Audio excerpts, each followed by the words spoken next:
அனைவருக்கும் வணக்கம். இந்த வீடியோவில் யூனிட் 4 குரூப் 4 நியூ சிலபஸ் படி யூனிட் 4ஓட ஃபஸ்ட்டு டெஸ்ட் தான் நம்ம வந்து பார்க்க போகிறோம். இப்போ யூனிட் 4ஐ பொறுத்த வரைக்கும் பாலிட்டி மொத்தமாக எத்தனை கொஷின் கேட்பாங்க அப்படின்னு சொல்லியிருக்காங்கன்னா 15 கொஷின்ஸ் வந்து வரப்போகுது பாலிட்டியிலேருந்து மட்டும். ஸோ ரொம்ப முக்கியமான ஒரு யூனிட்டு. ஸோ இந்த வீடியோவில் ஒரு 3 லெசனை எடுத்து அந்த 3 லெசனில் இருக்கக்கூடிய இம்பார்ட்டன்ட் கொஷின் எல்லாமே கவர் பண்ணி ஒரு 100 கொஷினுக்குள்ளே நம்ம வந்து கொண்டு வந்துட்டோம். வீடியோ வந்து முழுமையாக பாருங்கள், ஒரு லைக் பண்ணி சப்போர்ட் பண்ணுங்கள். இதுக்கு பின்னாடி நிறைய உழைப்பு டைம் எல்லாமே நம்ம வந்து ஸ்பெண்ட் பண்ணியிருக்கோம். ஸோ அந்த 3 லெசன் என்னன்றது பாருங்கள். 6th பாலிட்டியில் வந்து இந்திய அரசியலமைப்பு சட்டம், 10th பாலிட்டியில் வந்து இந்திய அரசியலமைப்பு, 12th பாலிட்டியில் வந்து இந்திய அரசியலமைப்பு. ஸோ 3மே முக்கியமான லெசனு. நம்ம எல்லா இம்பார்ட்டன்ட் பாயிண்ட்ஸுமே நம்ம வந்து கவர் பண்ணிட்டோம். ஸோ வீடியோக்குள்ளே போகலாம். ஃபஸ்ட்டு கொஷின் வந்து பார்க்கலாம்.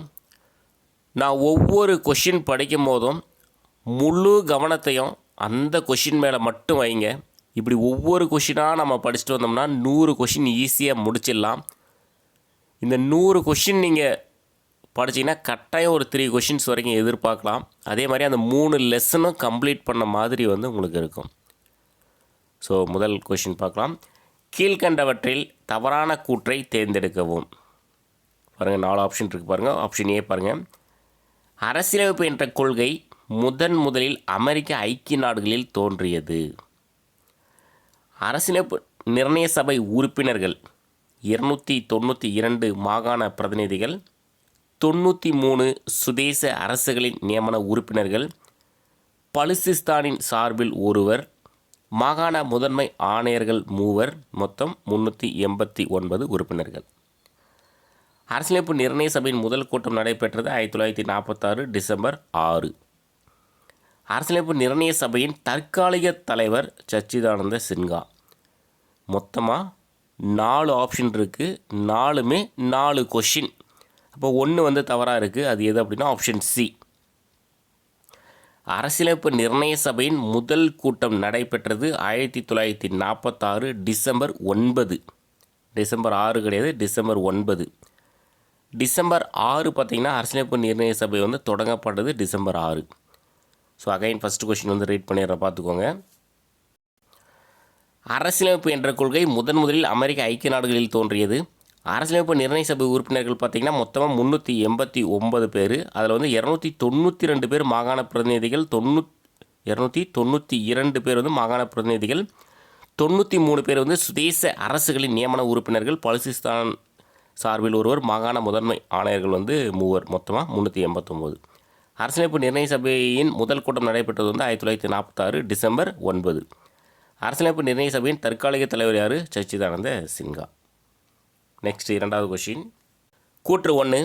1929ஆம் ஆண்டு லாகூர் காங்கிரஸ் மாநாட்டில் முழு சுதந்திரம் அடைவது என்ற முழக்கம் வலுப்பெற்றது. கூற்று 2. முழு சுதந்திர நாளாக கொண்டாடப்பட்டது ஜனவரி 26, 1930. ஆன்சர் பார்த்திங்கன்னா கூற்று 1, 2 ரெண்டுமே வந்து சரி. ரெண்டுமே முக்கியமான கொஷின்.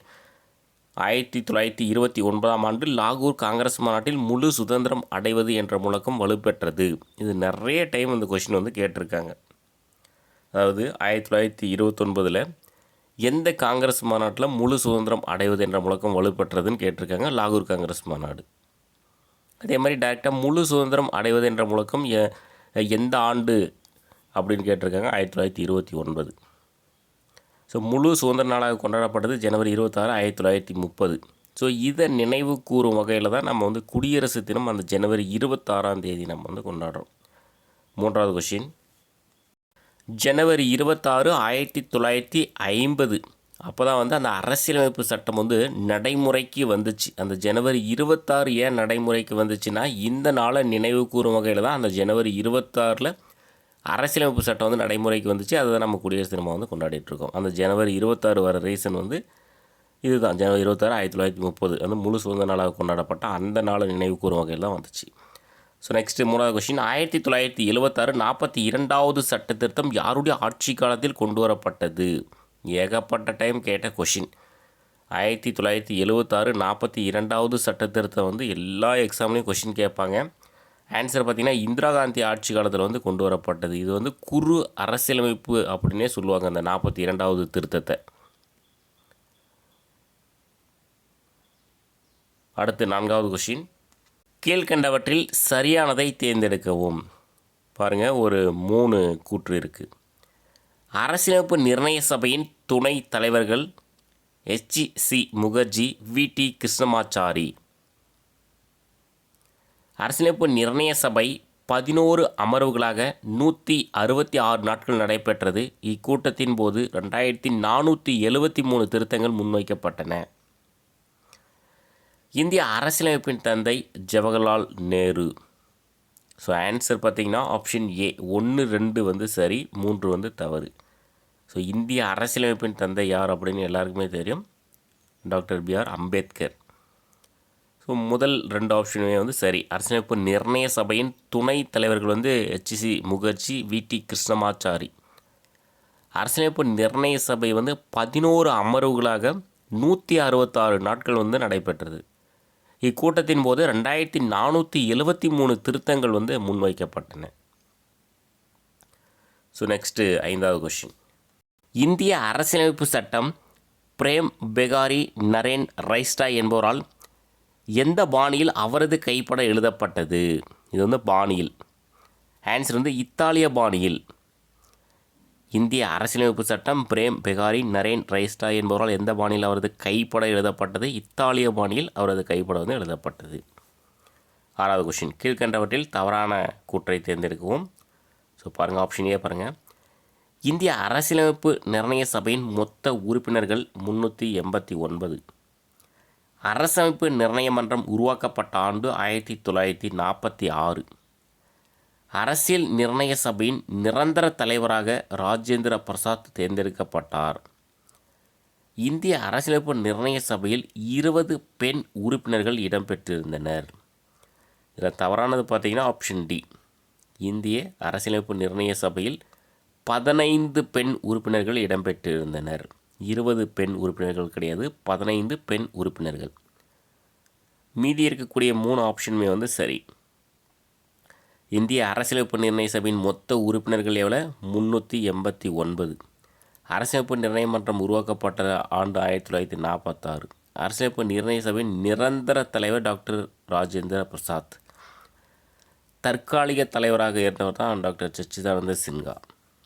இங்கே வந்து பெண் உறுப்பினர்கள் வந்து 15 பெண் உறுப்பினர்கள். அரசியலமைப்பின் சிறப்பு கூறுகள். தவறான கூற்றை தேர்ந்தெடுக்கவும். பாருங்கள், 4 ஆப்ஷன் இருக்குது. அரசியலமைப்புடைய சிறப்பு கூறுகள். எழுதப்பட்ட நீளமான அரசியலமைப்பு, பெறப்பட்ட அரசியலமைப்பு, நெகிழும் தன்மை மற்றும் நெகிழா தன்மை, கூட்டாட்சி முறை, நாடாளுமன்ற முறை, சுதந்திரமான நீதித்துறை, இரட்டை குடியுரிமை. இதில் தவறானது பார்த்தீங்கன்னா ஆப்ஷன் டி. என்ன அப்படின்னா இரட்டை குடியுரிமை வந்து கிடையாது, ஒற்றை குடியுரிமை. மீதி எல்லாமே சரியாக இருக்குது. இப்போ அரசியலமைப்பினுடைய சிறப்பு கூறுகள் அப்படின்னா எழுதப்பட்ட நீளமான அரசியலமைப்பு, பெறப்பட்ட அரசியலமைப்பு, ஏன்னா 60 நாடுகளிலிருந்து பெறப்பட்டிருக்கு, நெகிழும் தன்மை மற்றும் நெகிழா தன்மை, கூட்டாட்சி முறை, நாடாளுமன்ற முறை, சுதந்திரமான நீதித்துறை, ஒற்றை குடியுரிமை. இரட்டை குடியுரிமைன்றதுனால ஆப்ஷன் டி வந்து தவறு. நெக்ஸ்ட் 8வது கொஷின். கீழ்கண்டவற்றில் சரியானதை தேர்ந்தெடுக்கவும். ஒரு 3 கூற்று இருக்குது பாருங்கள். இந்திய அரசியலமைப்பு வரைவு குழுவில் இடம்பெற்றுள்ள உறுப்பினர்களின் எண்ணிக்கை 7. இந்திய அரசியலமைப்பு வரைவு குழு தலைவராக நியமிக்கப்பட்டவர் அம்பேத்கர். இந்திய அரசியலமைப்பு வரைவு குழுவில் இடம்பெற்ற சட்ட ஆலோசகர் BN ராவ். ஆன்சர் பார்த்திங்கன்னா 3மே சரி. கூற்று 1, 2, 3 வந்து சரி. ஸோ இந்திய அரசியலமைப்பு வரைவு குழுவில் இடம்பெற்றுள்ள உறுப்பினர்களின் எண்ணிக்கை எத்தனை அப்படின்னா 7. வரைவு குழு தலைவராக நியமிக்கப்பட்டவர் தான் அம்பேத்கர். இந்த வரைவு குழுவில் சட்ட ஆலோசகராக இருந்தவர் தான் BN ராவ். நெக்ஸ்ட்டு 9வது கொஸ்டின் பாருங்கள். அரசியலமைப்பின் திறவுகோல் கீழ்கண்டவற்றுள் எது? அரசியலமைப்பின் திறவுகோல் எது அப்படின்னா முகவுரை தான் அரசியலமைப்புடைய திறவுகோல். இந்த முகவுரையை வந்து அரசியலமைப்பின் திறவுகோல் என்று சொன்னவர் யார் அப்படின்னா எர்னஸ்ட் பர்கர். இவர் தான் வந்து முகவுரையை வந்து அரசியலமைப்பின் திறவுகோல் என்று சொன்னவர், எர்னஸ்ட் பர்கர். இதெல்லாம் கொஷினாக கேட்டிருக்கேன். நெக்ஸ்ட்டு 10வது கொஷின். கூற்று 1. 1947 ஜனவரி 11 நேருவின் குறிக்கோள் தீர்மானம் நிர்ணய சபையால் ஏற்றுக்கொள்ளப்பட்டது. கூற்று 2. நேருவின் குறிக்கோள் தீர்மானத்தின் அடிப்படையில் இந்திய அரசியலமைப்பின் முகவுரை அமைந்துள்ளது. ஸோ ஆன்சர் பார்த்தீங்கன்னா ஆப்ஷன் பி. கூற்று 1 வந்து தவறு, கூற்று 2 வந்து சரி. கூற்று 1 ஏன் தவறுனா 1947 ஜனவரி 11 கிடையாது, ஜனவரி 22. ஸோ 1947 ஜனவரி 22 நேருவின் குறிக்கோள் தீர்மானம் நிர்ணய சபையால் ஏற்றுக்கொள்ளப்பட்டது. நேருவின் குறிக்கோள் தீர்மானத்தின் அடிப்படையில் இந்திய அரசியலமைப்பின் முகவுரை அமைந்துள்ளது. நெக்ஸ்ட்டு 11வது கொஷின். கீழ்கண்டவற்றில் தவறான கூற்றை தேர்ந்தெடுக்கவும். ஸோ பாருங்கள், 4 ஆப்ஷன் இருக்குது. ஆப்ஷன் ஏ பாருங்கள், முகவுரை 44வது சட்ட திருத்தத்தின் மூலம் 1976ஆம் ஆண்டு திருத்தப்பட்டது. சமதர்மம், சமயச்சார்பின்மை, ஒருமைப்பாடு இம்மூன்று சொற்கள் முகவுரையில் சேர்க்கப்பட்டது. ஆப்ஷன் பி, இந்திய மக்களாகிய நாம் என்ற சொற்களுடன் இந்திய அரசியலமைப்பின் முகவுரை தொடங்குகிறது. 1789ஆம் ஆண்டு நடைபெற்ற பிரெஞ்சு புரட்சியின் போது சுதந்திரம், சமத்துவம், சகோதரத்துவம் ஆகிய முக்கிய முழக்கங்களாயின. இந்திய அரசியலமைப்பின் முகவுரையில் இவற்றிற்கு முக்கியத்துவம் தரப்பட்டுள்ளது. ஸோ இவற்றிற்கு அப்படின்றது என்ன அப்படின்னா சமத்துவம், சகோதரத்துவம், சுதந்திரம், சமத்துவம், சகோதரத்துவம் இவற்றிற்கு வந்து முக்கியத்துவம் தரப்பட்டுள்ளது. இதில் வந்து தவறானது பார்த்திங்கன்னா ஆப்ஷன் ஏ வந்து தவறானது. திருத்தம் வந்து 44வது திருத்தம் கிடையாது, 42வது திருத்தம். முகவுரை வந்து 42வது சட்ட திருத்தத்தின் மூலம் 1976ஆம் ஆண்டு திருத்தப்பட்டது. சமதர்மம், சமயச்சார்பின்மை, ஒருமைப்பாடு இம்மூன்று சொற்கள் முகவுரையில் சேர்க்கப்பட்டது. நிறைய டைம் கேட்ட கொஷின். அதாவது சமதர்மம், சமயச்சார்பின்மை, ஒருமைப்பாடு இம்மூன்று சொற்கள் வந்து எந்த சட்ட திருத்தத்தின் மூலம் முகவுரையில் சேர்க்கப்பட்டது அப்படின்றது கொஷினாக கேட்டிருக்காங்க. ஸோ மீதி இருக்கக்கூடிய 3 ஆப்ஷனுமே வந்து சரியாக இருக்குது. இந்திய மக்களாகிய நாம் என்ற சொற்களுடன் இந்திய அரசியலமைப்பின் முகவுரை தொடங்குகிறது. 1789ஆம் ஆண்டு நடைபெற்ற பிரெஞ்சு புரட்சியின் போது சுதந்திரம், சமத்துவம், சகோதரத்துவம் ஆகிய முக்கிய முழக்கங்களாயின. இந்த இயர் கொஷினாக கேட்டிருக்காங்க. பிரெஞ்சு புரட்சி நடைபெற்ற ஆண்டு கேட்டிருக்காங்க 1789. ஸோ இந்திய முகவுரையில் வந்து இவற்றிற்கு வந்து முக்கியத்துவம் தரப்பட்டுள்ளது. சுதந்திரம், சமத்துவம், சகோதரத்துவம் இவற்றிற்கு வந்து முக்கியத்துவம் தரப்பட்டுள்ளது. நெக்ஸ்ட்டு 12வது கொஷின்.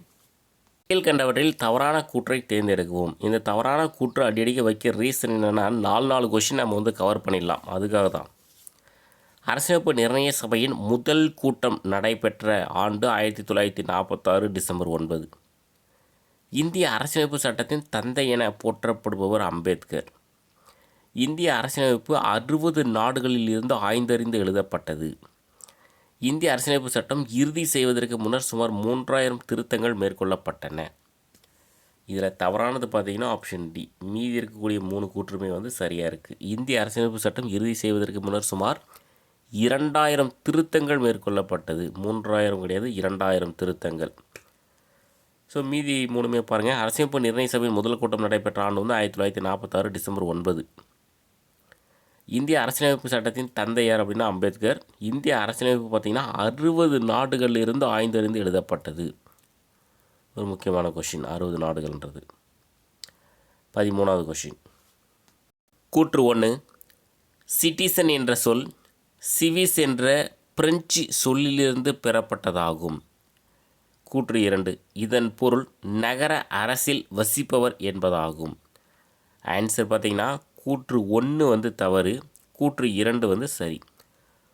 கூற்று 1 ஏன் தவறுனா இது வந்து பிரெஞ்சு வார்த்தை வந்து கிடையாது, லத்தீன் சொல்லிலிருந்து பெறப்படுது. இப்போ சிட்டிசன் என்ற சொல் சிவிஸ் என்ற லத்தீன் சொல்லிலிருந்து பெறப்பட்டதாகும். இதன் பொருள் நகர அரசில் வசிப்பவர் என்பதாகும். ஸோ நெக்ஸ்ட் 14வது கொஷின். அரசியலமைப்பு சட்டம் எழுதி முடிக்க எத்தனை நாட்கள் ஆனது? எக்ஸாமில் கொஷின் கேட்டிருக்காங்க. ஆன்சர் பார்த்திங்கன்னா 2 ஆண்டுகள் 11 மாதம் 18 நாட்கள். இதே பழைய ஒரு 10 வருஷத்துக்கு முன்னாடி கொஷின் பேப்பர்லலாம் 17 நாட்கள் அப்படின்னு கொடுத்துருந்தாங்க. இப்போ லேட்டஸ்ட்டாக புக்கில் இருக்கிறது எல்லாமே 2 ஆண்டுகள் 11 மாதம் 18 நாட்கள் ஆனது அரசியலமைப்பு சட்டம் எழுதி முடிக்க.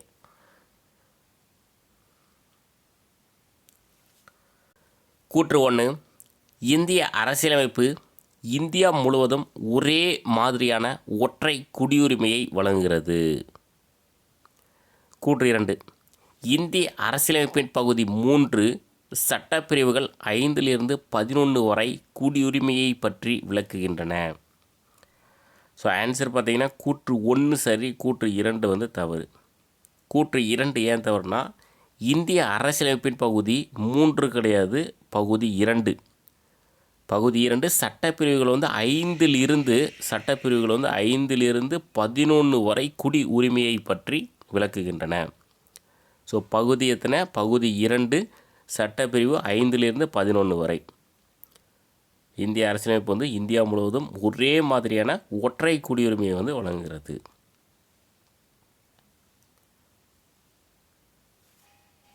பதினாறாவது கொஸ்டின் பாருங்கள். கூற்று 1, முழுமையான அரசியலமைப்பு சட்டம் தயாரான நாள் 1949 நவம்பர் 26.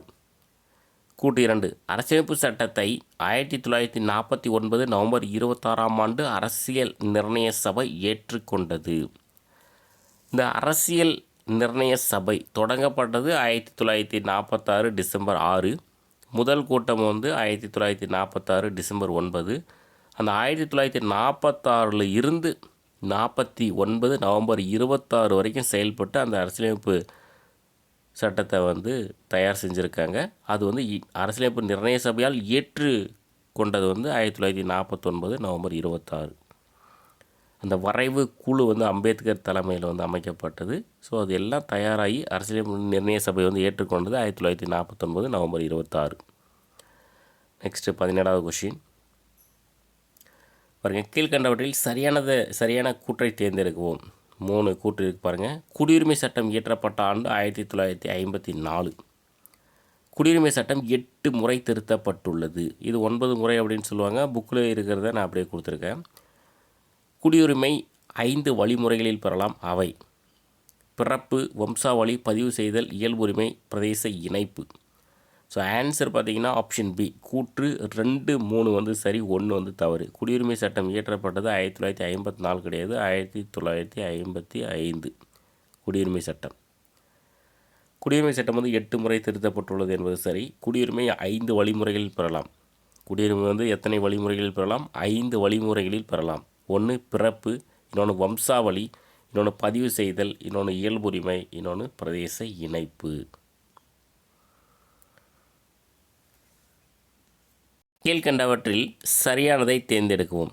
பாருங்கள், இதிலே ஒரு 3 கூற்று இருக்குது. அரசியலமைப்பு சட்ட தினம் கொண்டாடப்படும் நாள் ஜனவரி 26. அரசியலமைப்பு உருவாக்க செலவு செய்த மொத்த தொகை 64 லட்சம். நமது அரசியல் சட்டத்தை உருவாக்கிய முதன்மை வடிவமைப்பாளராக கருதப்படுபவர் வந்து அம்பேத்கர். ஆன்சர் பார்த்திங்கன்னா கூற்று 2, 3 வந்து சரி, 1 வந்து தவறு. 1 ஏன் தவறுனா, அரசியலமைப்பு சட்ட தினம் கொண்டாடப்படும் நாள் வந்து நவம்பர் 26, ஜனவரி வந்து கிடையாது.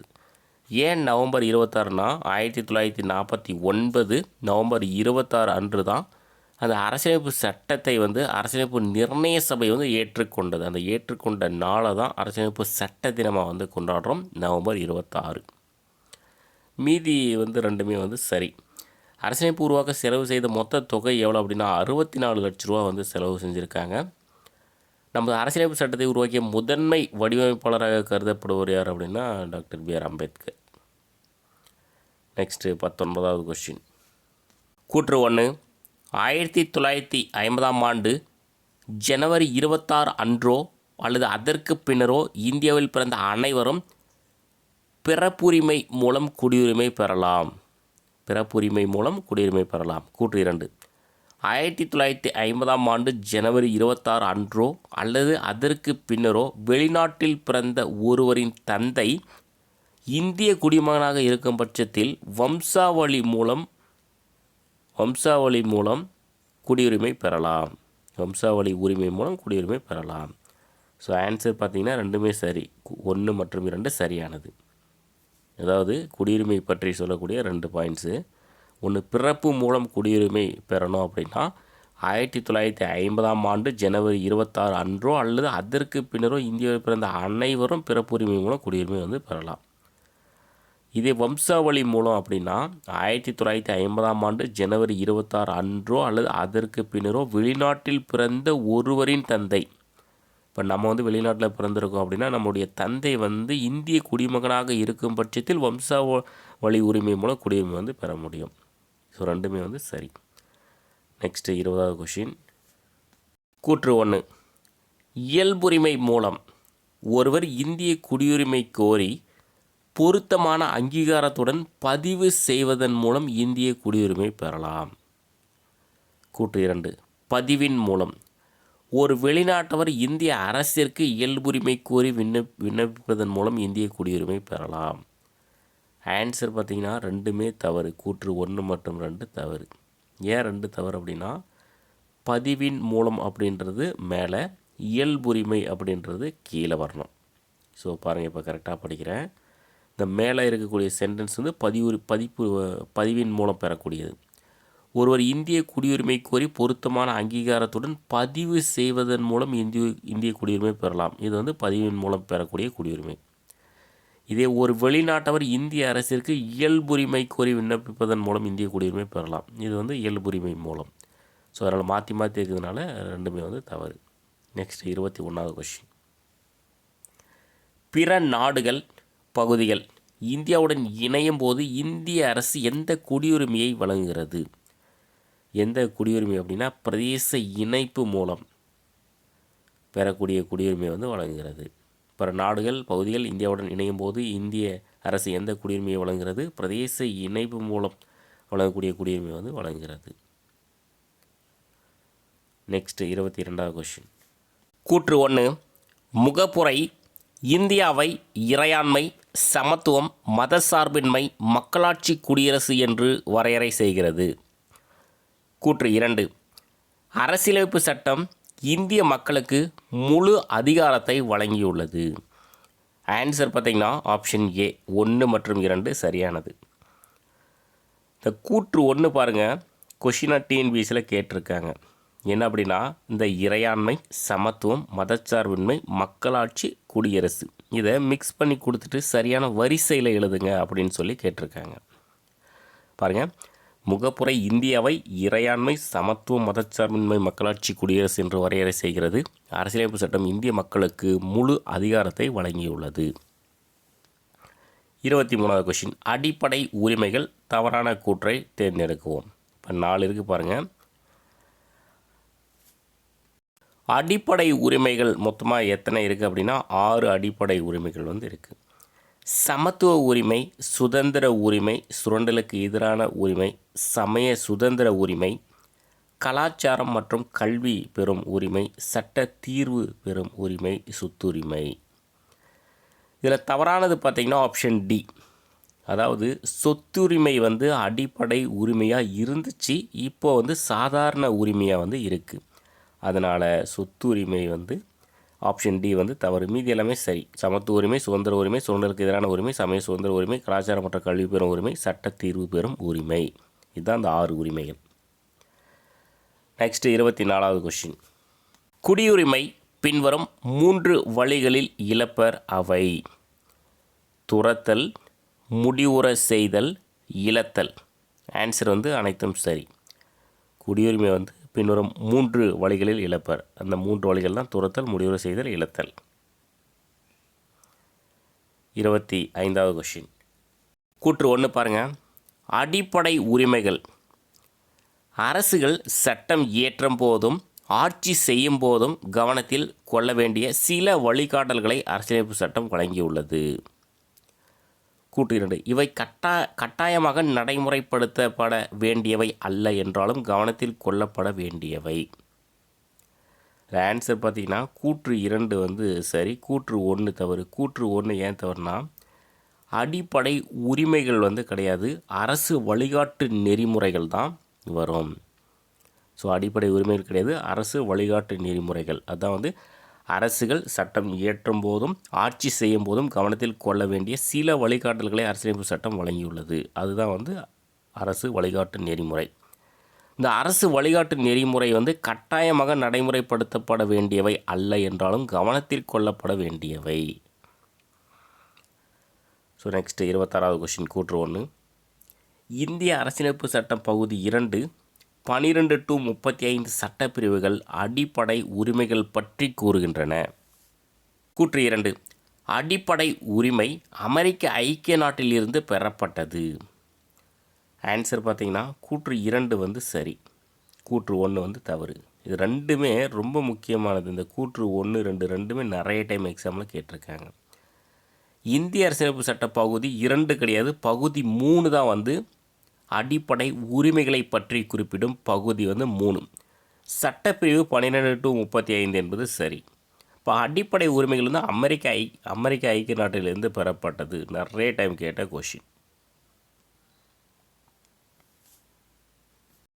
11 அடிப்படை கடமைகள். தவறான கூற்றை தேர்ந்தெடுக்கும். அந்த 11 அடிப்படை கடமைகளில் ஒரு 4 கொடுத்துருக்காங்க, அதில் தவறானதை வந்து தேர்ந்தெடுன்னு சொல்லியிருக்காங்க. ஃபஸ்ட் ஆப்ஷனே பாருங்கள். காடுகள், நதிகள், ஏரிகள் உள்ளிட்ட இயற்கையையும் வன விலங்குகளை பாதுகாப்பது. இது வந்து ஒரு 11 அடிப்படை கடமைகளை இதுவும் ஒரு கடமை. அறிவியல், மனிதாபிமானம், சீர்திருத்த உண்மைகளை வளர்ப்பது. வன்முறையை தவிர்த்து அரசு சொத்துக்களை பாதுகாப்பது. குழந்தைகளின் பெற்றோரோ அல்லது பாதுகாவலரோ தமது குழந்தைகளுக்கு கல்வி வாய்ப்புகளை 6 to 12 வயதுக்குள் தருவது. தவறானது எது அப்படின்னா ஆப்ஷன் டி. அதாவது குழந்தைகளின் பெற்றோரோ அல்லது பாதுகாவலரோ தமது குழந்தைகளுக்கு கல்வி வாய்ப்புகளை 6 to 12 கிடையாது, 6 to 14 வயதுக்குள் தருவது. மீதி இருக்கக்கூடிய 3மே வந்து சரியாக இருக்குது. மொத்தமாக அடிப்படை கடமைகள் எத்தனை அப்படின்னா 11 அடிப்படை கடமைகள். அதில் 11வது அடிப்படை கடமை தான் இது. 28வது கொஸ்டின். கூற்று 1. முதலில் இந்திய அரசியலமைப்பு 6 அடிப்படை உரிமைகளை வழங்கியது. கூற்று 2. ஆனால் தற்போது 7 அடிப்படை உரிமைகள் மட்டுமே உள்ளன. ஆன்சர் பார்த்தீங்கன்னா ஆப்ஷன் டி. அதாவது 1 மற்றும் கூற்று 1 மற்றும் 2 தவறு. அதாவது முதலில் இந்திய அரசியலமைப்பு வந்து 7 அடிப்படை உரிமைகளை வழங்கியது. எத்தனை? 7 வழங்கியது, 6 கிடையாது, 7. ஆனால் தற்போது 6 அடிப்படை உரிமைகள் மட்டுமே உள்ளன. அந்த 7 என்னென்னா சொத்துரிமை இருந்துச்சு, இப்போ வந்து சொத்துரிமை வந்து சாதாரண உரிமையாக வந்து இருக்குது. அவ்வளோதான், 7லேருந்து 1 குறைச்சிட்டாங்க, 6 இருக்குது. 29வது கொஸ்டின். இந்திய அரசியலமைப்பு வரைவு குழுவில் இடம்பெற்றிருந்த உறுப்பினர்கள். ஸோ பாருங்கள், Ambedkar, N Gopalaswami, KM Munshi, Syed Mohammed Saadulla, N Madhava Rao, TT Krishnamachari, Alladi Krishnasamy.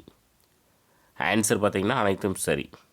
இந்திய அரசியலமைப்பு வரைவு குழுவில் இடம்பெற்றிருந்த உறுப்பினர்கள் வந்து Ambedkar, N Gopalaswami, KM Munshi, Syed Mohammed Saadulla, N Madhava Rao, TT Krishnamachari, Alladi Krishnaswami. Next 30வது கொஷின். கீழ்கண்டவற்றில் தவறான கூற்றை தேர்ந்தெடுக்கவும். மொத்தமாக ஒரு 4 ஆப்ஷன் இருக்குது பாருங்கள். இந்தியாவின் மகா சாசனம் என அழைக்கப்படும் பகுதி 2. அரசியலமைப்புக்கு உட்பட்டு தீர்வு காணும் உரிமை எது அப்படின்னா சரத்து 32. நீதிமன்ற முத்திரையுடன் நீதிமன்றத்தால் வெளியிடப்படும் கட்டளை அல்லது ஆணை தான் நீதி பேராணை எனப்படும். சில சட்டங்களை நிறைவேற்றாமல் தடை செய்ய நீதிமன்றத்தால் வெளியிடப்படும் ஆணையாகும். அதுதான் நீதி பேராணை. இதில் தவறானது எது அப்படின்னா ஆப்ஷன் ஏ வந்து தவறானது. இந்தியாவின் மகா சாசனம் என அழைக்கப்படும் பகுதி எது அப்படின்னா பகுதி 3. பகுதி 2 வந்து குடியுரிமையை பற்றி சொல்லக்கூடியது தான் பகுதி 2. பகுதி 3 பார்த்திங்கன்னா அடிப்படை உரிமைகளை பற்றி சொல்லக்கூடிய பகுதி 3. அதுதான் இந்தியாவின் மகா சாசனம் அப்படின்னு சொல்கிறாங்க. மீதி இருக்கக்கூடிய 3மே சரியாக இருக்குது பாருங்கள். அரசியலமைப்புக்கு உட்பட்டு தீர்வு காணும் உரிமை சரத்து 32 நிறைய டைம் கேட்ட கொஷின். நீதிமன்ற முத்திரையுடன் நீதிமன்றத்தால் வெளியிடப்படும் கட்டளை அல்லது ஆணை தான் நீதி பேராணை. நீதி பேராணைனா என்னது? நீதிமன்ற முத்திரையுடன் நீதிமன்றத்தால் வெளியிடப்படும் கட்டளை அல்லது ஆணை தான் நீதி பேராணை. இந்த நீதிப்பிரணை வந்து சில சட்டங்களை நிறைவேற்றாமல் தடை செய்ய நீதிமன்றத்தால் வெளியிடப்படும் ஆணையாகும். கீழ்கண்டவற்றில் தவறான கூற்றை தேர்ந்தெடுக்கவும். 4 ஆப்ஷன் இருக்குது பாருங்கள். ஃபர்ஸ்ட் ஆப்ஷன் ஏ, நமது அரசியலமைப்பு உருவான போது இருந்த அட்டவணை 8 பகுதி 22 ஷரத்து 395. தற்போது நமது அரசியலமைப்பில் உள்ள அட்டவணை வந்து 15 பகுதி 25 ஷரத்து 448. இந்திய அரசியலமைப்பு சட்டத்தின் உண்மை பிரதிகள், அதாவது இந்தி ஆங்கிலம் அந்த மொழியில் நாடாளுமன்ற நூலகத்தில் ஹீலியம் வாயு நிரப்பப்பட்ட பேழையில் வைத்து பாதுகாக்கப்பட்டு வருகிறது.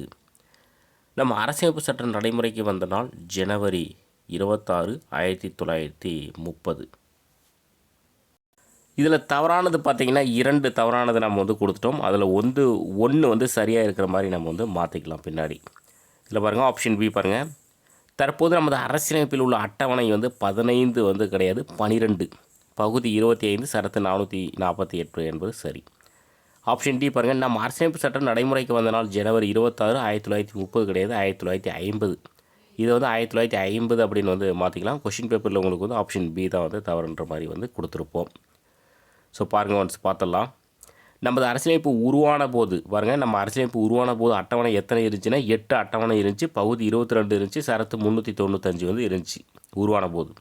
தற்போது பார்த்திங்கன்னா அட்டவணை வந்து 12 கிடையாது, இது 15 கிடையாது, 12 பகுதி 25 ஷரத்து 448. இப்போ இந்திய அரசியலமைப்பு சட்டத்தின் உண்மை பிரதிகள் பார்த்திங்கன்னா இந்தி மொழி, ஆங்கிலம் இந்த 2 மொழியில் நாடாளுமன்ற நூலகத்தில் ஹீலியம் வாயு நிரப்பப்பட்ட பேழையில் வந்து வைத்து பாதுகாக்கப்பட்டு வருகிறது. சரி, நம்ம அரசியலமைப்பு சட்டம் நடைமுறைக்கு வந்த நாள் வந்து ஜனவரி 26, 1950. Next 32வது question. கூற்று 1, உச்ச நீதிமன்றம் மற்றும் உயர் நீதிமன்றங்கள் இரண்டுமே 5 வகையான நீதி பேராணைகளை வெளியிடும் அதிகாரம் பெற்றுள்ளன. கூற்று 2, இது போன்ற ஆணைகளை வெளியிட்டு மக்களின் உரிமைகளை காப்பதினால் உச்ச நீதிமன்றம் அரசியல் அமைப்பின் பாதுகாவலன் என அழைக்கப்படுகிறது. ஆன்சர் பார்த்திங்கன்னா ஆப்ஷன் சி, கூற்று 1 மற்றும் 2 சரி. கொஷின் கேட்டிருக்காங்க, இப்போ நீதி பேராணை வந்து எத்தனை வகை நீதி பேராணை இருக்குதுன்னு கேட்டிருக்காங்க. 5 வகையான நீதி பேராணைகள் வந்து இருக்குது. ஸோ உச்சநீதிமன்றம் மற்றும் உயர்நீதிமன்றங்கள் இரண்டுமே 5 வகையான நீதி பேராணைகளை வெளியிடும் அதிகாரம் பெற்றுள்ளன. அதே மாதிரி அரசியலமைப்பின் பாதுகாவலன் என அழைக்கப்படுவது எதுன்னு கொஷின் கேட்டிருக்காங்க, உச்சநீதிமன்றம். ஸோ எதனால் பாதுகாவலன் அப்படின்னு சொல்கிறாங்கன்னா, இது போன்ற ஆணைகளை வெளியிட்டு மக்களின் உரிமைகளை காப்பதினால் உச்சநீதிமன்றம் அரசியலமைப்பின் பாதுகாவலன் என அழைக்கப்படுகிறது. அடுத்து 33வது கொஷின். எந்த உரிமை டாக்டர் B.R. அம்பேத்கர் அவர்களால் இந்திய அரசியலமைப்பின் இதயம் மற்றும் ஆன்மா என அழைக்கப்பட்டது? எக்ஸாம்பிளாக கொஷின் கேட்டிருக்காங்க. ஆன்சர் பார்த்தீங்கன்னா ஆப்ஷன் டி, அரசியலமைப்புக்குட்பட்டு தீர்வு காணும் உரிமை. ஷரத்து பார்த்தீங்கன்னா 32.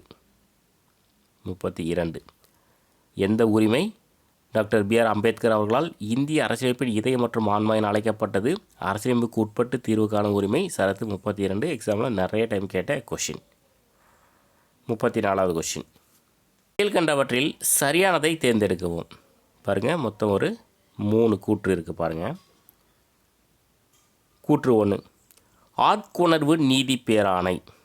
சட்டத்துக்கு புறம்பாக ஒருவர் கைது செய்வதில் இருந்து இது பாதுகாக்கிறது. கட்டளையுறுத்தும் நீதி பேராணை. மனுதாரர் சட்ட உதவியுடன் தனது மனு தொடர்பான பணியினை சம்பந்தப்பட்ட துறையிலிருந்து நிறைவேற்றிக் கொள்ள முடியும். அதான் கட்டளையுறுத்தும் நீதி பேராணை. தடையுறுத்தும் நீதி பேராணை. ஒரு கீழ் நீதிமன்றம் தனது எல்லை தாண்டி செயல்படுவதை தடுக்கிறது. ஸோ ஆன்சர் பார்த்திங்கன்னா 3 கூற்றுமே வந்து சரியாக தான் இருக்குது. கூற்று 1, 2, 3 சரி. இப்போ ஆட்கொணர்வு நீதி பேராணைனா என்ன அப்படின்னா, சட்டத்துக்கு புறம்பாக ஒருவர் கைது செய்வதிலிருந்து இது வந்து பாதுகாக்கிறது. அதுதான் ஆட்கொணர்வு நீதி பேராணை. கட்டளை உறுத்தம்னா இப்போ மனுதாரர் சட்ட உதவியுடன் தனது மனு தொடர்பான பணியினை சம்பந்தப்பட்ட துறையிலிருந்து நிறைவேற்றிக் கொள்ள முடியும். கட்டளை உறுத்தும் நீதி பேராணை. தடை உறுத்தும் நீதி பேராணை வந்து ஒரு கீழ் நீதிமன்றம் தனது சட்ட எல்லை தாண்டி செயல்படுவது தடுக்கிறது. அதான் தடை உறுத்தும் நீதி பேராணை.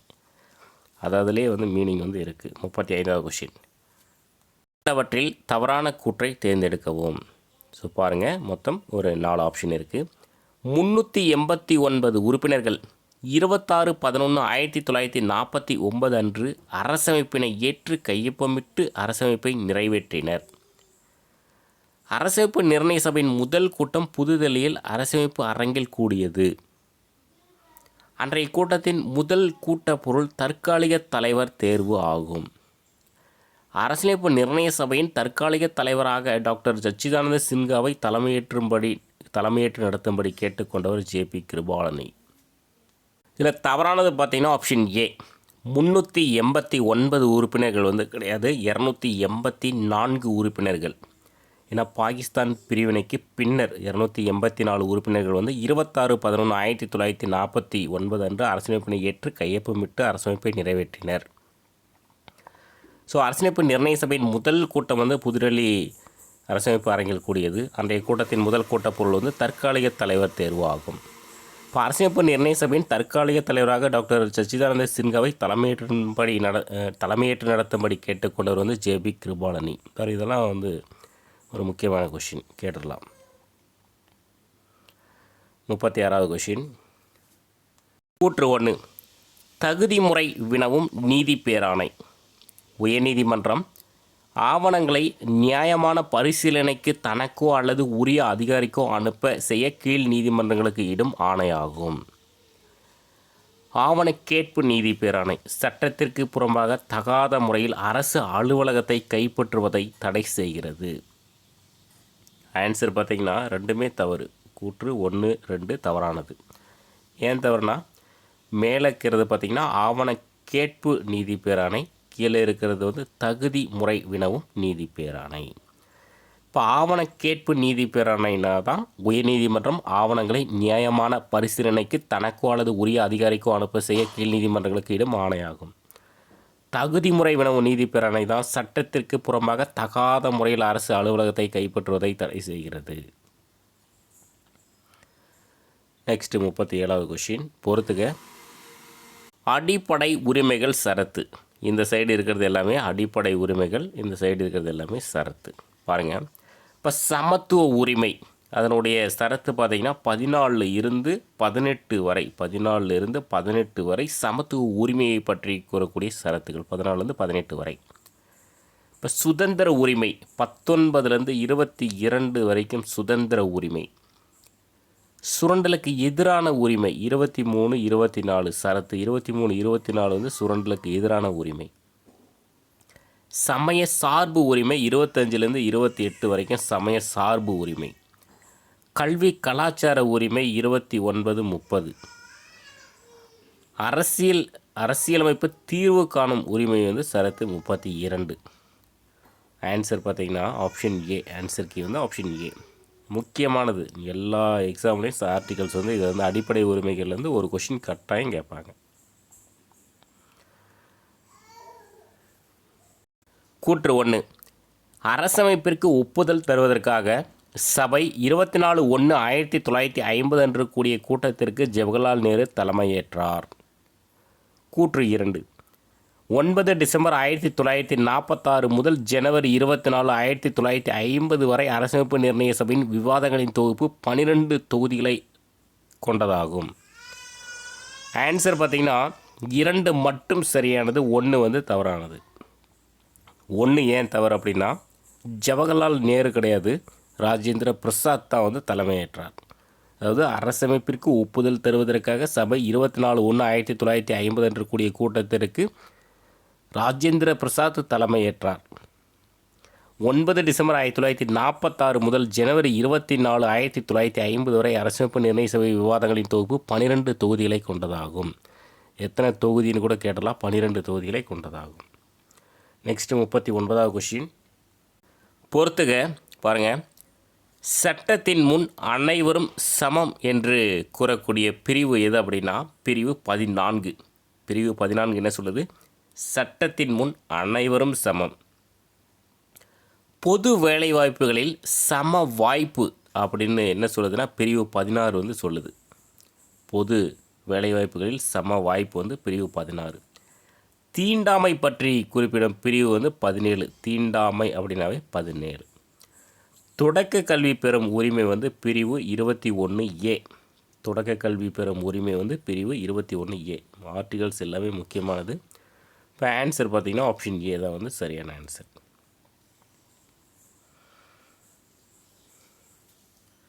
கூற்று 1. மதம், இனம், சாதி, பாலினம் மற்றும் பிறப்பிடம் இவற்றின் அடிப்படையில் பாகுபடுத்துவதை தடை செய்தல் பற்றி குறிப்பிடும் பிரிவு 18. கூற்று 2. இராணுவம் மற்றும் கல்விசார் பட்டங்களை தவிர மற்ற பட்டங்களை நீக்குதல் பற்றிய பிரிவு 15. ஆன்சர் பார்த்திங்கன்னா இரண்டுமே வந்து தவறானது. கூற்று 1, 2 ரெண்டுமே வந்து தவறானது. ஏன் தவறு அப்படின்னா இந்த பிரிவு 15 வந்து மேலே கீழே கொஷினுக்கு வரணும், பிரிவு 18 கீழே கீழே கொஷினுக்கு வந்து வரணும். அதாவது மதம், இனம், சாதி, பாலினம் மற்றும் பிறப்பிடம் இவற்றின் அடிப்படையில் பாகுபடுத்துவதை தடை செய்தல் பற்றி குறிப்பிடும் பிரிவு என்னென்னா 15. இராணுவ மற்றும் கல்விசார் பட்டங்களை தவிர மற்ற பட்டங்களை நீக்குதல் பற்றிய பிரிவு வந்து 18. நெக்ஸ்ட் 41வது கொஷின். இந்திய அரசாங்க சட்டம் 1935 எடுக்கப்பட்டவை. இதில் தவறான கூற்றை தேர்ந்தெடுக்குவோம். பாருங்கள், கூட்டாட்சி விதிகள், ஆளுநர் பதவி, நீதித்துறை, பொது தேர்வாணையங்கள், நெருக்கடி கால விதிகள், நிர்வாக விவகாரங்கள், திட்டக்குழு. இதில் வந்து தவறானது பார்த்திங்கன்னா ஆப்ஷன் டி. அதாவது திட்டக்குழு வந்து சுதந்திரத்துக்கு பின்னாடி வந்து உருவாக்கப்பட்டது. மீதி இருக்கக்கூடிய எல்லாமே இந்திய அரசாங்க சட்டம் 1935 எடுக்கப்பட்டது. இப்போ கூட்டாட்சி விதிகள், ஆளுநர் பதவி, நீதித்துறை, பொது தேர்வாணையங்கள், நெருக்கடி கால விதிகள், நிர்வாக விவகாரங்கள் இது எல்லாமே இந்திய அரசாங்க சட்டம் 1935 எடுக்கப்பட்டவை. திட்டக்குழு வந்து வராது, அதனால் ஆப்ஷன் டி வந்து தவறு. 42வது கொஷின். பிரிவு 19 குறிப்பிடும் 6 வகையான உரிமைகள். தவறான கூற்றை தேர்ந்தெடுக்கவும். இப்போ பிரிவு 19 பார்த்திங்கன்னா ஒரு 6 வகையான உரிமைகளை வந்து கூறுகிறது. பாருங்கள், பேச்சுரிமை, கருத்து தெரிவிக்கும் உரிமை, சொத்துரிமை, அமைதியான முறையில் கூட்டம் கூடுவதற்கு உரிமை, சங்கங்கள் அமைப்புகள் தொடங்க உரிமை, இந்திய நாட்டிற்குள் விரும்பிய இடத்தில் வசிக்கும் உரிமை, தொழில் செய்யும் உரிமை. இதில் வந்து தவறானது பார்த்திங்கன்னா ஆப்ஷன் ஏ தான் வந்து தவறானது. பேச்சுரிமை, கருத்து தெரிவிக்கும் உரிமையெல்லாம் சரி, சொத்துரிமை என்பது தவறானது. அதனால் ஆப்ஷன் ஏ தவறு, மீதி எல்லாமே சரி. இப்போ அமைதியான முறையில் கூட்டம் கூடுவதற்கு உரிமை, சங்கங்கள் அமைப்புகள் தொடங்க உரிமை, இந்திய நாட்டிற்குள் விரும்பிய இடத்தில் வசிக்கும் உரிமை, தொழில் செய்யும் உரிமை. ஸோ இதெல்லாம் வந்து பிரிவு 19 குறிப்பிடும் 6 வகையான உரிமைகள். 43வது கொஷின். நாடாளுமன்ற அரசு, ஒற்றை குடியுரிமை, சட்டத்தின் ஆட்சி, நாடாளுமன்ற செயல்முறைகள், இடைக்கால தடையாணைகள் ஆகியவை எந்த நாட்டிலிருந்து பெறப்பட்டது? முக்கியமான கொஷின். இந்த பெறப்பட்டதுலேருந்து கட்டாயம் ஒரு கொஷின் கேட்பாங்க. ஆன்சர் வந்து பிரிட்டன். மொத்தம் 60 நாடுகளிலிருந்து பெறப்பட்டு தான் இந்திய அரசியலமைப்பு வந்து உருவாக்கியிருக்காங்க. அப்போ பிரிட்டன் நாட்டிலிருந்து என்னென்ன பெறப்பட்டதுன்னா இந்த நாடாளுமன்ற அரசு, ஒற்றை குடியுரிமை, சட்டத்தின் ஆட்சி, நாடாளுமன்ற செயல்முறைகள், இடைக்கால தடையாணைகள் ஆகியவை வந்து பிரிட்டன் நாட்டிலிருந்து பெறப்பட்டது. நெக்ஸ்ட் 44வது கொஷின். கீழ்கண்டவற்றில் தவறான கூற்றை தேர்ந்தெடுக்கவும். பாருங்கள், ஒரு 4 ஆப்ஷன் இருக்குது. ஆப்ஷன் ஏ பாருங்கள், குற்றம் சாட்டப்பட்ட நபர்களுக்கான உரிமை மற்றும் தண்டனைகளிலிருந்து பாதுகாப்பு பெறும் உரிமை பற்றிய பிரிவு 18. வாழ்க்கை மற்றும் தனிப்பட்ட சுதந்திரத்திற்கு பாதுகாப்பு பெறும் உரிமை பற்றிய பிரிவு வந்து பிரிவு 21. சில வழக்குகளில் கைது செய்து தடுப்பு காவலில் வைப்பதற்கு எதிரான பாதுகாப்பு உரிமை பற்றிய பிரிவு வந்து பிரிவு 22. கட்டாய வேலை, கொத்தடிமை முறை மற்றும் மனித தன்மையற்ற வியாபாரத்தை தடுத்தல் பற்றிய பிரிவு வந்து 23. இதில் தவறானது பார்த்திங்கன்னா ஆப்ஷன் ஏ. குற்றம் சாட்டப்பட்ட நபர்களுக்கான உரிமை மற்றும் தண்டனைகளிலிருந்து பாதுகாப்பு பெறும் உரிமை பற்றிய பிரிவு என்ன அப்படின்னா 20. 18 வந்து கிடையாது. மீதி இருக்கக்கூடிய 3மே வந்து சரியாக இருக்குது. வாழ்க்கை மற்றும் தனிப்பட்ட சுதந்திரம் பாதுகாப்பு பெறும் உரிமை வந்து 21. சில வழக்குகளில் கைது செய்து தடுப்பு காவலில் வைப்பதற்கு எதிரான பாதுகாப்பு உரிமை வந்து 22. கட்டாய வேலை, கொத்தடிமை முறை வந்து பிரிவு 23. 45வது கொஷின். தொழிற்சாலையில் மற்றும் ஆபத்தான இடங்களில் குழந்தை தொழிலாளர் முறையை தடுத்தல் பற்றிய பிரிவு எது அப்படின்னா பிரிவு 24. நிறைய டைம் கொஷின் கேட்டிருக்காங்க. இதெல்லாம் குழந்தை தொழிலாளர் பிரிவு 24. தொழிற்சாலையில் மற்றும் ஆபத்தான இடங்களில் குழந்தை தொழிலாளர் முறை தடுத்தல் பற்றிய பிரிவு வந்து பிரிவு 24. Next 46வது question. அமெரிக்க அரசியலமைப்பில் இருந்து பெறப்பட்டவை தவறான கூற்றை தேர்ந்தெடுக்கவும். பாருங்கள், அமெரிக்க அரசியலமைப்பிலிருந்து பெறப்பட்டவை. இப்போ நம்மளுடைய அரசியலமைப்பு பார்த்திங்கன்னா 60 நாடுகளில் இருந்து ஆய்ந்தறிந்து எடுக்கப்பட்டது. இப்போ இதுக்கு முன்னாடி பிரிட்டன் நம்ம வந்து பார்த்தோம். இப்போ அமெரிக்க அரசியலமைப்பு பாருங்கள்.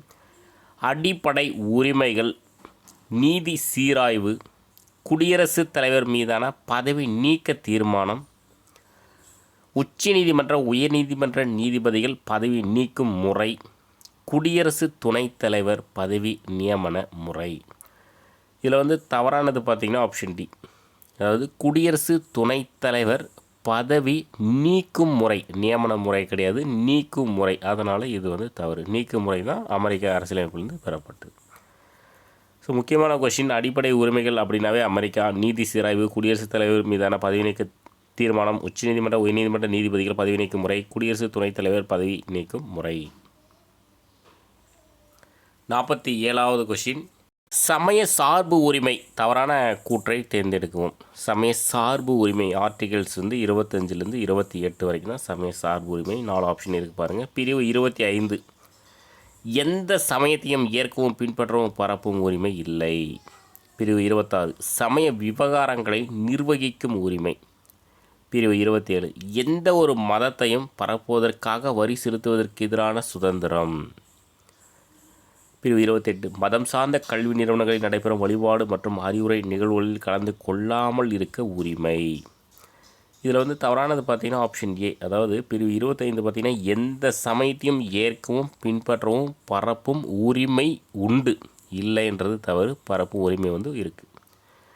மீதி இருக்கிற 3 ஆப்ஷன் வந்து சரியாக இருக்குது. ஒன்ஸ் ரீட் பண்ணுற பாருங்கள். பிரிவு 26, பிரிவு 26 வந்து சமய விவகாரங்களை நிர்வகிக்கக்கூடிய உரிமை இருக்குது. பிரிவு 27, எந்த ஒரு மதத்தையும் பரப்புவதற்காக வரி செலுத்துவதற்கு எதிரான சுதந்திரம். பிரிவு 28, மதம் சார்ந்த கல்வி நிறுவனங்களில் நடைபெறும் வழிபாடு மற்றும் அறிவுரை நிகழ்வுகளில் கலந்து கொள்ளாமல் இருக்க உரிமை வந்து இருக்குது. நெக்ஸ்ட் 48வது கொஷின். கூற்று 1, பிரிவு 29 சிறுபான்மையினரின் எழுத்து, மொழி மற்றும் கலாச்சார பாதுகாப்பு. கூற்று 2, பிரிவு 30 சிறுபான்மையினரின் கல்வி நிறுவனங்களை நிர்வகிக்கும் உரிமை. ஆன்சர் பார்த்திங்கன்னா ஆப்ஷன் சி, அதாவது கூற்று 1 மற்றும் 2 சரி. பிரிவு 29 என்ன சொல்லுதுன்னா, சிறுபான்மையினருடைய எழுத்து, மொழி மற்றும் கலாச்சார பாதுகாப்பை பற்றி குறிப்பிடும் பிரிவு தான் பிரிவு 29. பிரிவு 30 பார்த்திங்கன்னா சிறுபான்மையினரின் கல்வி நிறுவனங்களை நிர்வகிக்கக்கூடிய உரிமை இருக்குது அப்படின்னு பிரிவு 30 வந்து சொல்லுது. 49வது கொஷின். அரசின் வழிகாட்டு நெறிமுறைகள் எந்த நாட்டிலிருந்து பெறப்பட்டது. நிறைய டைம் கேட்ட கொஷின். ஆன்சர் வந்து அயர்லாந்து. அரசு வழிகாட்டு நெறிமுறைகள் வந்து அயர்லாந்து. இப்போ அரசு வழிகாட்டு நெறிமுறைகள் பார்த்திங்கன்னா பகுதி 4 சரத்து 36லேருந்து 51 வரை. அரசு வழிகாட்டு நெறிமுறைகளை பற்றி குறிப்பிடும் பகுதி வந்து 4 சரத்து 36லேருந்து 51 வரை. இப்போது அடிப்படை உரிமைகள் அப்படின்னா அமெரிக்க ஐக்கிய நாடுகள், அமெரிக்கா. அடிப்படை கடமைகள் அப்படின்னா ரஷ்யா. அரசு வழிகாட்டும் நெறிமுறைகள் பார்த்திங்கன்னா அயர்லாந்து. இது 3மே ரொம்ப முக்கியமான கொஷின். நெக்ஸ்ட் 50வது கொஷின். தனிப்பட்டவரின் அடிப்படை உரிமைகள் பாதிக்கப்படும் போது நீதிமன்றத்தை அணுகி உரிமை பெறுதல் பற்றிய பிரிவு என்ன அப்படின்னா பிரிவு 32. ரொம்ப ஒரு முக்கியமான ஆர்டிகல்ஸ் இது. தனிப்பட்டவரின் அடிப்படை உரிமைகள் பாதிக்கப்படும் போது நீதிமன்றத்தை அணுகி உரிமை பெறுதல் பற்றிய பிரிவு வந்து பிரிவு 32. 51வது பாருங்கள். கனடா அரசியலமைப்பிலிருந்து பெறப்பட்டவை தவறான கூற்றை தேர்ந்தெடுக்கவும். இதுக்கு முன்னாடி பிரிட்டன் பார்த்தோம். பிரிட்டன்னா இங்கிலாந்து, அமெரிக்கா பார்த்துட்டோம். இப்போ கனடா. ஒரு வலுவான மத்திய அரசுடன் கூடிய கூட்டாட்சி. மத்திய அரசிடம் பொது பட்டியல் அடிப்படை உரிமைகள். மத்திய அரசால் மாநில ஆளுநர் நியமனம். உச்சநீதிமன்றத்தின் அறிவுரை அதிகார வரம்பு. இந்த 4ல் 1 தவறாக இருக்குது. தவறாக இருக்கிறது பார்த்திங்கன்னா ஆப்ஷன் பி. மத்திய அரசிடம் பொதுப்பட்டியல் ஓகே, பொதுப்பட்டியல் அடிப்படை உரிமைகள் வந்து அமெரிக்கா. ஸோ அதனால் ஆப்ஷன் பி வந்து தவறு. மீதி இருக்கிற 3மே வந்து சரி. ஒரு வலுவான மத்திய அரசுடன் கூடிய கூட்டாட்சி கனடாவிலிருந்து பெறப்பட்டது. மத்திய அரசிடம் பொதுப்பட்டியல் இதுவும் கனடாவிலிருந்து பெறப்பட்டது. மத்திய அரசால் மாநில ஆளுநர் நியமனம் செய்யக்கூடியது கனடாவிலிருந்து பெறப்பட்டது. உச்சநீதிமன்றத்தின் அறிவுரை அதிகார வரம்பும் கனடாவிலிருந்து பெறப்பட்டது. 52வது கொஷின். 352 கீழ் அவசர நிலை அறிவிக்கப்படும் பொழுது எந்த உரிமை தாமாக நிறுத்தப்படும்? ஒரு முக்கியமான கொஷின். ஆன்சர் வந்து சட்டப்பிரிவு 19. 352 பார்த்தீங்கன்னா மத்திய நெருக்கடின்னு சொல்லுவாங்க, மத்திய அவசர நிலை. இப்போ 356 மாநில நெருக்கடி, 360 பார்த்திங்கன்னா நிதி நெருக்கடி. இப்போ நெருக்கடி கால நிலைகள் வந்து 3 இருக்குது: மத்திய நெருக்கடி, மாநில நெருக்கடி, நிதி நெருக்கடி. இப்போ 352 கீழ் அவசர நிலை அறிவிக்கப்படும் பொழுது எந்த உரிமை வந்து தாமாக நிறுத்தப்படும்னா சட்டப்பிரிவு 19 தாமாக நிறுத்தப்படும். 53வது கொஸ்டின். கூற்று 1. ஆஸ்திரேலிய அரசியலமைப்பில் இருந்து பெறப்பட்டவை: வணிகம், வர்த்தக சுதந்திரம், நாடாளுமன்றத்தின் ஈரவைகளின் கூட்டம். கூற்று 2. நெருக்கடி நிலை காலத்தில் அடிப்படை உரிமைகள் பறிப்பு ஜெர்மனி நாட்டின் அரசியல் அமைப்பிலிருந்து பெறப்பட்டது. ஆன்சர் பார்த்திங்கன்னா ஆப்ஷன் ஏ, இரண்டுமே சரியானது. 1 மற்றும் 2 சரியானது. இப்போ ஆஸ்திரேலிய அரசியலமைப்பிலிருந்து பெறப்பட்டவை என்னென்ன? வணிகம், வர்த்தக சுதந்திரம், நாடாளுமன்றத்தின் ஈரவைகளின் கூட்டம். இது மூணுமே ஆஸ்திரேலியா. இப்போ நெருக்கடி கால நிலை காலத்தில் அடிப்படை உரிமைகள் பறிப்பு ஜெர்மனி நாட்டின் அரசியலமைப்பிலிருந்து பெறப்பட்டது. அப்போ நெருக்கடி கால நிலை அப்படின்னு வந்தாவே, நெருக்கடி கால நிலைன்னு வந்தாவே ஜெர்மனி. 54வது கொஷின். அரசு நெறிமுறை கோட்பாடு பற்றிய கூற்றுகள். தவறான கூற்றை தேர்ந்தெடுக்கவும். மொத்தம் 4 இருக்குது பாருங்கள். இப்போ அரசு நெறிமுறை கோட்பாடு பகுதி 3 பிரிவு 36லேருந்து 51 வரை. இவை 3 பெரும் பிரிவுகளாக பிரிக்கப்பட்டுள்ளன. எது? இந்த அரசு நெறிமுறை கோட்பாடுகள் வந்து 3 பெரும் பிரிவுகளாக பிரிக்கப்பட்டுள்ளன. அந்த 3 பெரும் பிரிவுகள் சமதர்ம, காந்திய, தாராள அறிவு சார்ந்தவை. நீதிமன்றத்தால் வலுக்கட்டாயமாக செயல்படுத்த முடியாது, நாட்டின் நிர்வாகத்திற்கு அவசியமானது. எது? இந்த அரசு நெறிமுறை கோட்பாடுகள். ஒரு அரசு சட்டத்தை இயற்றும் போது இந்த கொள்கைகளையும் கவனத்தில் கொள்ள வேண்டும், சமுதாய நலன் தருவதே இதன் நோக்கமாகும். அரசு நெறிமுறை கோட்பாடுடைய நோக்கம் எது? சமுதாய நலன் தருவதே இதன் நோக்கமாகும். இதில் வந்து தவறானது பார்த்திங்கன்னா ஆப்ஷன் ஏ, பகுதி 3 கிடையாது, பகுதி 4. அதாவது அரசு நெறிமுறை கோட்பாடு பற்றி குறிப்பிடும் பகுதி எது அப்படின்னா பகுதி 4. ஆர்டிகல்ஸ் வந்து 36லேருந்து 51 வரை என்பது சரி. மீதி இருக்கக்கூடிய 3 ஆப்ஷனுமே வந்து சரியாக இருக்குது. பாருங்கள், இந்த அரசு நெறிமுறை கோட்பாடு வந்து 3 பெரும் பிரிவுகளாக வந்து பிரிக்கிறாங்க. அது சமதர்ம, காந்திய, தாராள அறிவு சார்ந்தவை. நீதிமன்றத்தால் வலுக்கட்டாயமாக செயல்படுத்த முடியாது. எது? இந்த அரசு நெறிமுறை கோட்பாடை வந்து நீதிமன்றத்தால் வலுக்கட்டாயமாக செயல்படுத்த முடியாது, நாட்டின் நிர்வாகத்திற்கு வந்து அவசியமானது. ஒரு அரசு சட்டத்தை இயற்றும் போது இந்த கொள்கைகளையும் கவனத்தில் கொள்ள வேண்டும், சமுதாய நலன் தருவது இது நோக்கமாகும். 55வது கொஷின். இந்திய அரசியலமைப்பின் புதுமையான சிறப்பம்சம் என B.R. அம்பேத்கர் எதனை குறிப்பிட்டார்? எதனை அப்படின்னா அரசு நெறிமுறை கோட்பாடுகள். இந்திய அரசியலமைப்பின் புதுமையான சிறப்பம்சம் என B.R. அம்பேத்கர் எதனை குறிப்பிட்டார்? அரசு நெறிமுறை கோட்பாடுகள். 56வது கொஷின். கீழ்கண்டவற்றில் தவறான கூற்றை தேர்ந்தெடுக்கவும். பாருங்கள், ஒரு 4 ஆப்ஷன் இருக்குது. அடிப்படை கடமைகள் சோவியத் யூனியன், அதாவது ரஷ்யா நாட்டிலிருந்து பெறப்பட்டது. இதோடுங்க. முகப்புறையில் சுதந்திரம், சமத்துவம், சகோதரத்துவம் ஆகியவை பிரான்ஸ் நாட்டு அரசியலமைப்பிலிருந்து பெறப்பட்டவை. அரசமைப்பு திருத்த முறை, மாநிலங்களவை உறுப்பினர்கள் தேர்வு ஆகியவை தென்னாப்பிரிக்கா நாட்டு அரசியலமைப்பிலிருந்து பெறப்பட்டவை. நெருக்கடி நிலை காலங்களின் போது அடிப்படை உரிமைகளை நீக்க முடியாத பிரிவு வந்து பிரிவு 19, 20. இதில் வந்து தவறானது பார்த்திங்கன்னா ஆப்ஷன் டி, அதாவது நெருக்கடி நிலை காலங்களின் போது அடிப்படை உரிமைகளில் நீக்க முடியாதது எது அப்படின்னா பிரிவு வந்து 20, 21 தான் நீக்க முடியாது. அதனால் பிரிவு 19, 20 அப்படின்றனால இது தவறு. மீதி இருக்கக்கூடிய 3மே பாருங்கள் சரியாக இருக்குது. இப்போ அடிப்படை கடமைகள் வந்து எந்த நாட்டிலேருந்து பெறப்படுதுன்னா ரஷ்யா, அதாவது சோவியத் யூனியன், ரஷ்யா.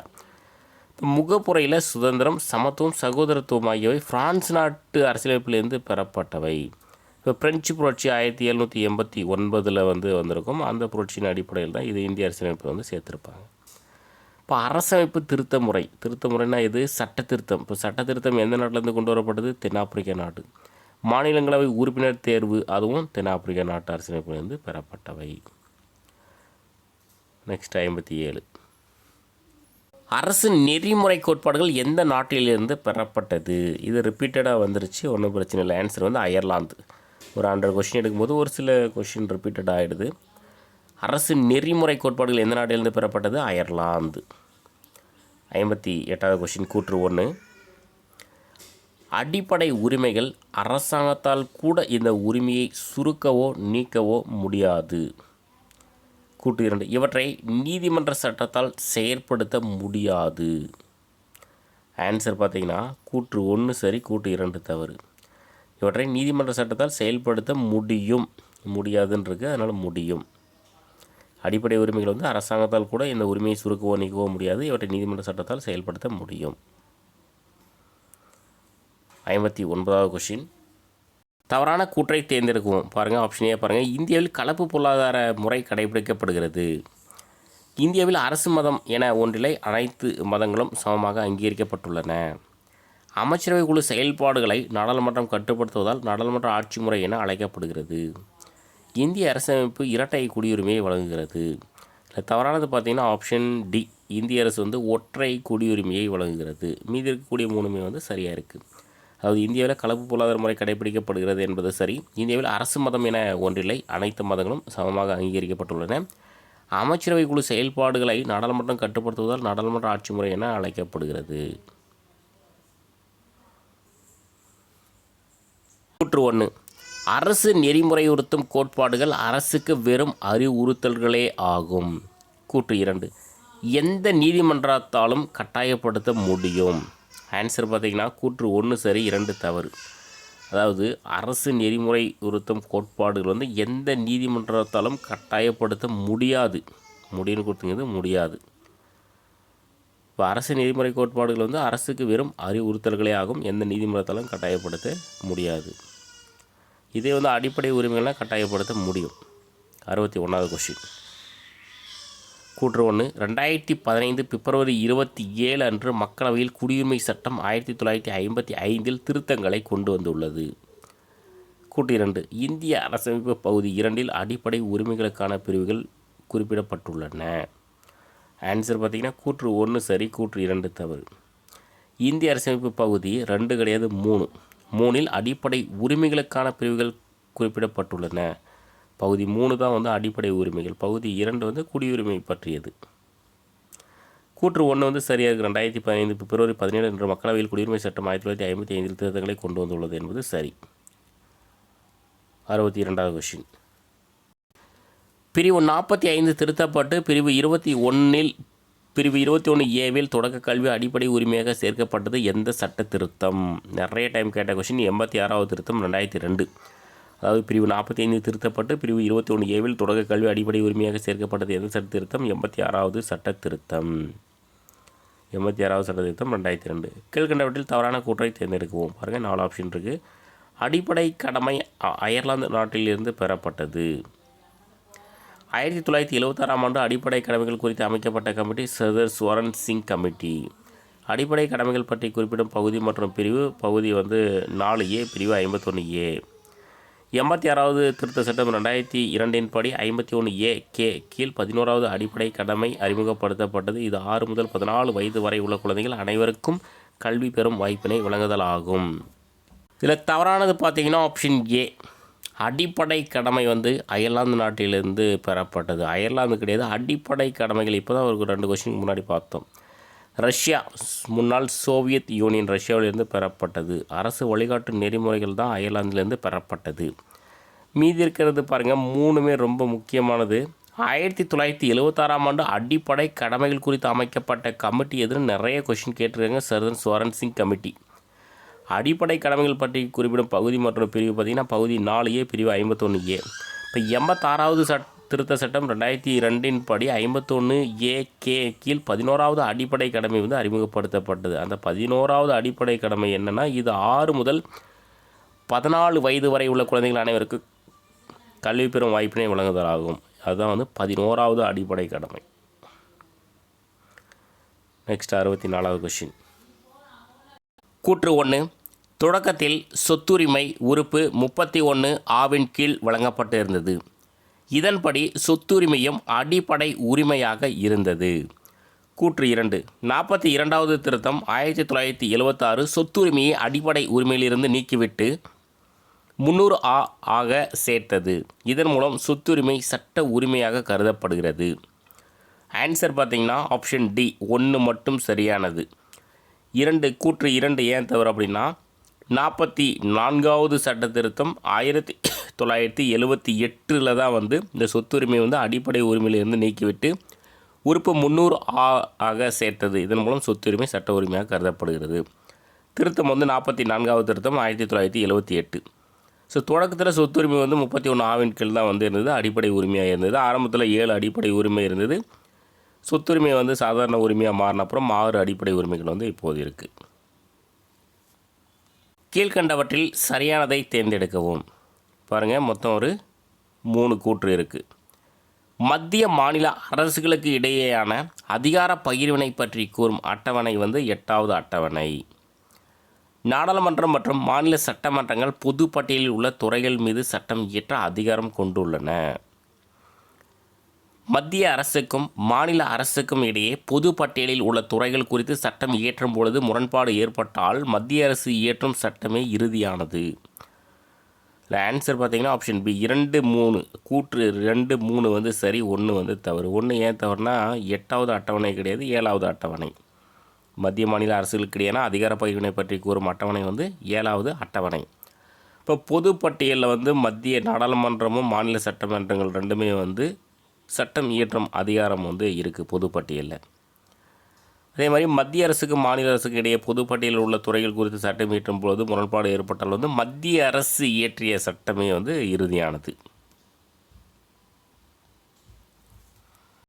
கூற்று 1 இந்திய அரசமைப்பு வழங்கியுள்ள அடிப்படை உரிமைகள் நீதிமன்றத்தால் நிலைநாட்டப்படுபவை ஆகும். கூற்று 2 ஒரு நபர் தமது அடிப்படை உரிமைகள் மீறப்பட்டால் அவர் நேரடியாகவே உச்சநீதிமன்றத்தினை நாடும் உரிமை உறுப்பு 32 உறுதிப்படுத்தப்பட்டுள்ளது. ஆன்சர் பார்த்தீங்கன்னா 2 கூற்றுகளும் சரியானவை.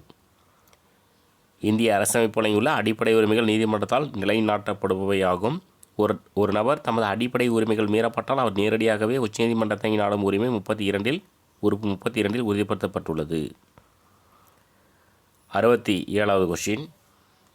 கூற்று 1 1976ஆம் ஆண்டு மேற்கொள்ளப்பட்ட 42வது சட்ட திருத்தம் மாநில பட்டியலில் இருந்து 5 துறைகள் பொது பட்டியலுக்கு மாற்றியது.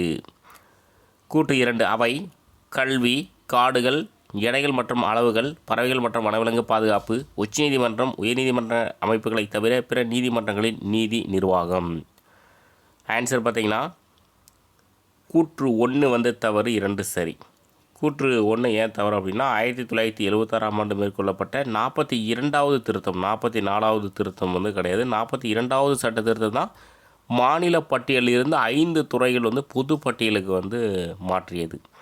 இதில் முக்கியமாக கல்வி அது வரைக்கும் மாநில அரசுக்கிட்ட தான் இருந்தது. அது பாருங்கள், மொத்தம் 5 துறைகள் என்னென்ன அப்படின்னா கல்வி 1, காடுகள் 2, எடைகள் மற்றும் அளவுகள் 3, பறவைகள் மற்றும் வனவிலங்கு பாதுகாப்பு 4, உச்சநீதிமன்ற உயர்நீதிமன்ற அமைப்புகளை தவிர பிற நீதிமன்றங்களின் நீதி நிர்வாகம் இது 5. மொத்தம் 5 மாறி இருக்குது 1976 42வது சட்ட திருத்தத்தில். அதில் முக்கியமானது கல்வி. கீழ்கண்டவற்றில் தவறான கூற்றை தேர்ந்தெடுக்கவும். ஸோ பாருங்கள், 4 ஆப்ஷன். ஆப்ஷன் ஏ பாருங்கள், நிதி உறவுகள் பற்றிய பகுதி மற்றும் சட்டப்பிரிவு பகுதி 12 சட்டப்பிரிவு 268லேருந்து 293 வரை. 1969 மத்திய மாநில உறவுகள் குறித்து முழுவதும் ஆராய தமிழக அரசால் அமைக்கப்பட்ட 3 குழு தலைவர் PV ராஜமன்னார் குழு. நிதிக்குழு பற்றிய சட்டப்பிரிவு பிரிவு 279. அலுவலக மொழி பற்றிய பகுதி மற்றும் சட்டப்பிரிவு பகுதி 17 சட்டப்பிரிவு 343லேருந்து 351 வரை. இதில் தவறானது பார்த்திங்கன்னா ஆப்ஷன் சி நிதிக்குழு பற்றிய சட்டப்பிரிவு 279 கிடையாது, 280. இது நிறைய டைம் எக்ஸாம்பிளாக கொஷின் கேட்டிருக்காங்க. நிதிக்குழு பற்றிய சட்டப்பிரிவு என்ன அப்படின்னு கொஷின் கேட்டிருக்காங்க. ஆர்டிகல்ஸ் 280. மீதி இருக்கக்கூடிய 3 ஆப்ஷனுமே சரியாக இருக்குது. பாருங்கள், நிதி உறவுகள் பற்றிய பகுதி மற்றும் சட்டப்பிரிவு பகுதி பார்த்திங்கன்னா 12 சட்டப்பிரிவு 267லேருந்து 293 வரை நிதி உறவுகள் பற்றிய சட்டப்பிரிவு. 1969 மத்திய மாநில உறவுகள் குறித்து முழுவதும் ஆராய தமிழக அரசால் அமைக்கப்பட்ட மூவர் குழு தலைவர் தான் PV ராஜமன்னார் குழு. ஒரு முக்கியமான கொஷின். அலுவலக மொழி பற்றிய பகுதி பார்த்திங்கன்னா 17, சட்டப்பிரிவு வந்து 343 351 வரை. நிதிக்குழு வந்து ஆர்டிகல்ஸ் 280. 69வது கொஷின். கூற்று 1, உறுப்பு 79 கீழ் இந்திய ஒன்றியத்தின் நாடாளுமன்றம் குடியரசுத் தலைவர் மற்றும் ஈரவைகளை கொண்டதாகும். கூற்று 2, நாடாளுமன்ற முறை அரசுக்கு எடுத்துக்காட்டு இந்தியா, குடியரசுத் தலைவர் முறை அரசுக்கு எடுத்துக்காட்டு அமெரிக்க ஐக்கிய நாடுகள் ஆகும். அமெரிக்க ஐக்கிய மாநிலங்கள். இதில் ஆன்சர் பார்த்திங்கன்னா ஆப்ஷன் ஏ 1 மற்றும் 2 சரியானது. ரெண்டுமே சரி. அதாவது உறுப்பு 79 கீழ் இந்திய ஒன்றியத்தின் நாடாளுமன்றம் குடியரசுத் தலைவர் மற்றும் ஈரவைகளை கொண்டதாகும். இது வந்து சரி. இப்போ நாடாளுமன்ற முறை அரசுக்கு எடுத்துக்காட்டு வந்து இந்தியா, குடியரசுத் தலைவர் முறை அரசுக்கு எடுத்துக்காட்டு வந்து அமெரிக்க ஐக்கிய மாநிலங்கள். நெக்ஸ்ட் 70வது கொஷின். கூற்று 1, தொடக்கத்தில் 14 மொழிகள் அரசியலமைப்பின் 8வது அட்டவணையில் அங்கீகரிக்கப்பட்டிருந்தன. தொடக்கத்தில் எத்தனை மொழிகள்? 14 மொழிகள். தற்போது 25 மொழிகள் அங்கீகரிக்கப்பட்டுள்ளன. ஆன்சர் பார்த்திங்கன்னா கூற்று 1 சரி, கூற்று 2 வந்து தவறு. ஏன்னா தற்போது வந்து 22 மொழிகள் வந்து அங்கீகரிக்கப்பட்டன, 25 வந்து கிடையாது. தொடக்கத்தில் வந்து 14 மொழிகள் வந்து அரசியலமைப்பின் 8வது அட்டவணையில் வந்து அங்கீகரிக்கப்பட்டிருந்தன. தற்போது வந்து 22 மொழிகள் வந்து அங்கீகரிக்கப்பட்டன. மொழி பற்றிய அட்டவணை என்ன அப்படின்னு கேட்டாங்கன்னா 8வது அட்டவணை தான் மொழி பற்றிய அட்டவணை. நெக்ஸ்ட் 71வது கொஷின். மாநிலங்களவை பற்றிய கீழ்கண்டவற்றுள் தவறான கூற்றை தேர்ந்தெடுக்கவும். பாருங்கள், மொத்த உறுப்பினர்கள் 250, மாநிலங்கள் மற்றும் யூனியன் பிரதேசங்களிலிருந்து தேர்ந்தெடுக்கப்பட்ட உறுப்பினர்கள் 238, குடியரசுத் தலைவரால் நியமனம் செய்யும் உறுப்பினர்கள் 12, மாநிலங்களவை ஒரு நிரந்தர அமைப்பு கலைக்க முடியாது, பதவிக்காலம் 5 ஆண்டுகள், 1/3 உறுப்பினர்கள் 2 ஆண்டுகளுக்கு ஒரு முறை ஓய்வு பெறுகின்றனர். ஸோ ஆன்சர் பார்த்திங்கன்னா இதில் தவறானது பார்த்திங்கன்னா ஆப்ஷன் டி. பதவிக்காலம் வந்து 5 ஆண்டுகள் வந்து கிடையாது. மாநிலங்களவையுடைய பதவிக்காலம் வந்து 6 ஆண்டுகள். 1/3 உறுப்பினர்கள் வந்து 2 ஆண்டுகளுக்கு ஒரு முறை ஓய்வு பெறுகின்றனர். இதெல்லாம் நிறைய டைமுக்கு கொஸ்டின் கேட்டிருக்காங்க. மாநிலங்களவையுடைய பதவிக்காலம் என்ன, எத்தனை ஆண்டுகளுக்கு ஒரு முறை வந்து உறுப்பினர்கள் வந்து ஓய்வு பெறுவாங்க அப்படின்னு சொல்லியிருக்காங்க. 1/3 உறுப்பினர்கள் வந்து 2 ஆண்டுகளுக்கு ஒரு முறை ஓய்வு பெறுகின்றனர். மேலே இருக்கிற 3மே வந்து சரியாக இருக்குது. பார்த்துருக்கேன். மொத்த உறுப்பினர்கள்லாம் மாநிலங்களவை மொத்த உறுப்பினர்கள் வந்து 250, மாநிலங்கள் மற்றும் யூனியன் பிரதேசங்களிலிருந்து தேர்ந்தெடுக்கப்பட்ட உறுப்பினர்கள் எவ்வளோனா 238, குடியரசுத் தலைவர் வந்து ஒரு 12 பேர் வந்து நியமனம் பண்ணுவார். டோட்டலாக 250. மாநிலங்களவை வந்து ஒரு நிரந்தரமான அமைப்பு கலைக்க முடியாது. அது ஒரு முக்கியமான பாயிண்ட்ஸ். கூற்று 1, 2006ஆம் ஆண்டு இந்திய அரசு செம்மொழிகள் எனும் புதிய வகைப்பாட்டினை ஏற்படுத்த தீர்மானித்தது. கூற்று 2, 6 மொழிகள் செம்மொழி தகுதியை பெற்றுள்ளன. அவை தமிழ் வந்து 2004, சமஸ்கிருதம் 2005, தெலுங்கு 2008, கன்னடம் 2008, மலையாளம் 2013, ஒடியா 2014. இதில் சரியானது பார்த்திங்கன்னா கூற்று 2 மட்டும் சரியானது. 1 வந்து தவறு. 1 ஏன் தவறுனா 2006 கிடையாது, 2004. 2004ஆம் ஆண்டு இந்திய அரசு செம்மொழிகள் என புதிய வகைப்பாட்டினை ஏற்படுத்த தீர்மானித்தது. ஸோ அதன்படி 6 மொழிகள் வந்து செம்மொழி தகுதியை வந்து பெற்றுள்ளன. அவை வந்து தமிழ் வந்து 2004 வந்து முத அங்கீகாரம் கொடுத்தாங்க செம்மொழி அப்படின்னு சொல்லிட்டு. அடுத்து சமஸ்கிருதம் 2005, தெலுங்கு கன்னடம் வந்து 2மே 2008, மலையாளம் 2013, ஒடியா வந்து 2014. குடியரசுத் தலைவர் அவசர நிலையை அறிவிக்கும் சட்டப்பிரிவு என்ன அப்படின்னா அது 352. இது வந்து மத்திய நெருக்கடி. குடியரசுத் தலைவர் வந்து அவசர நிலையை அறிவிக்கும் சட்டப்பிரிவு வந்து 352. 356 மாநில நெருக்கடி, 360 வந்து நிதி நெருக்கடி.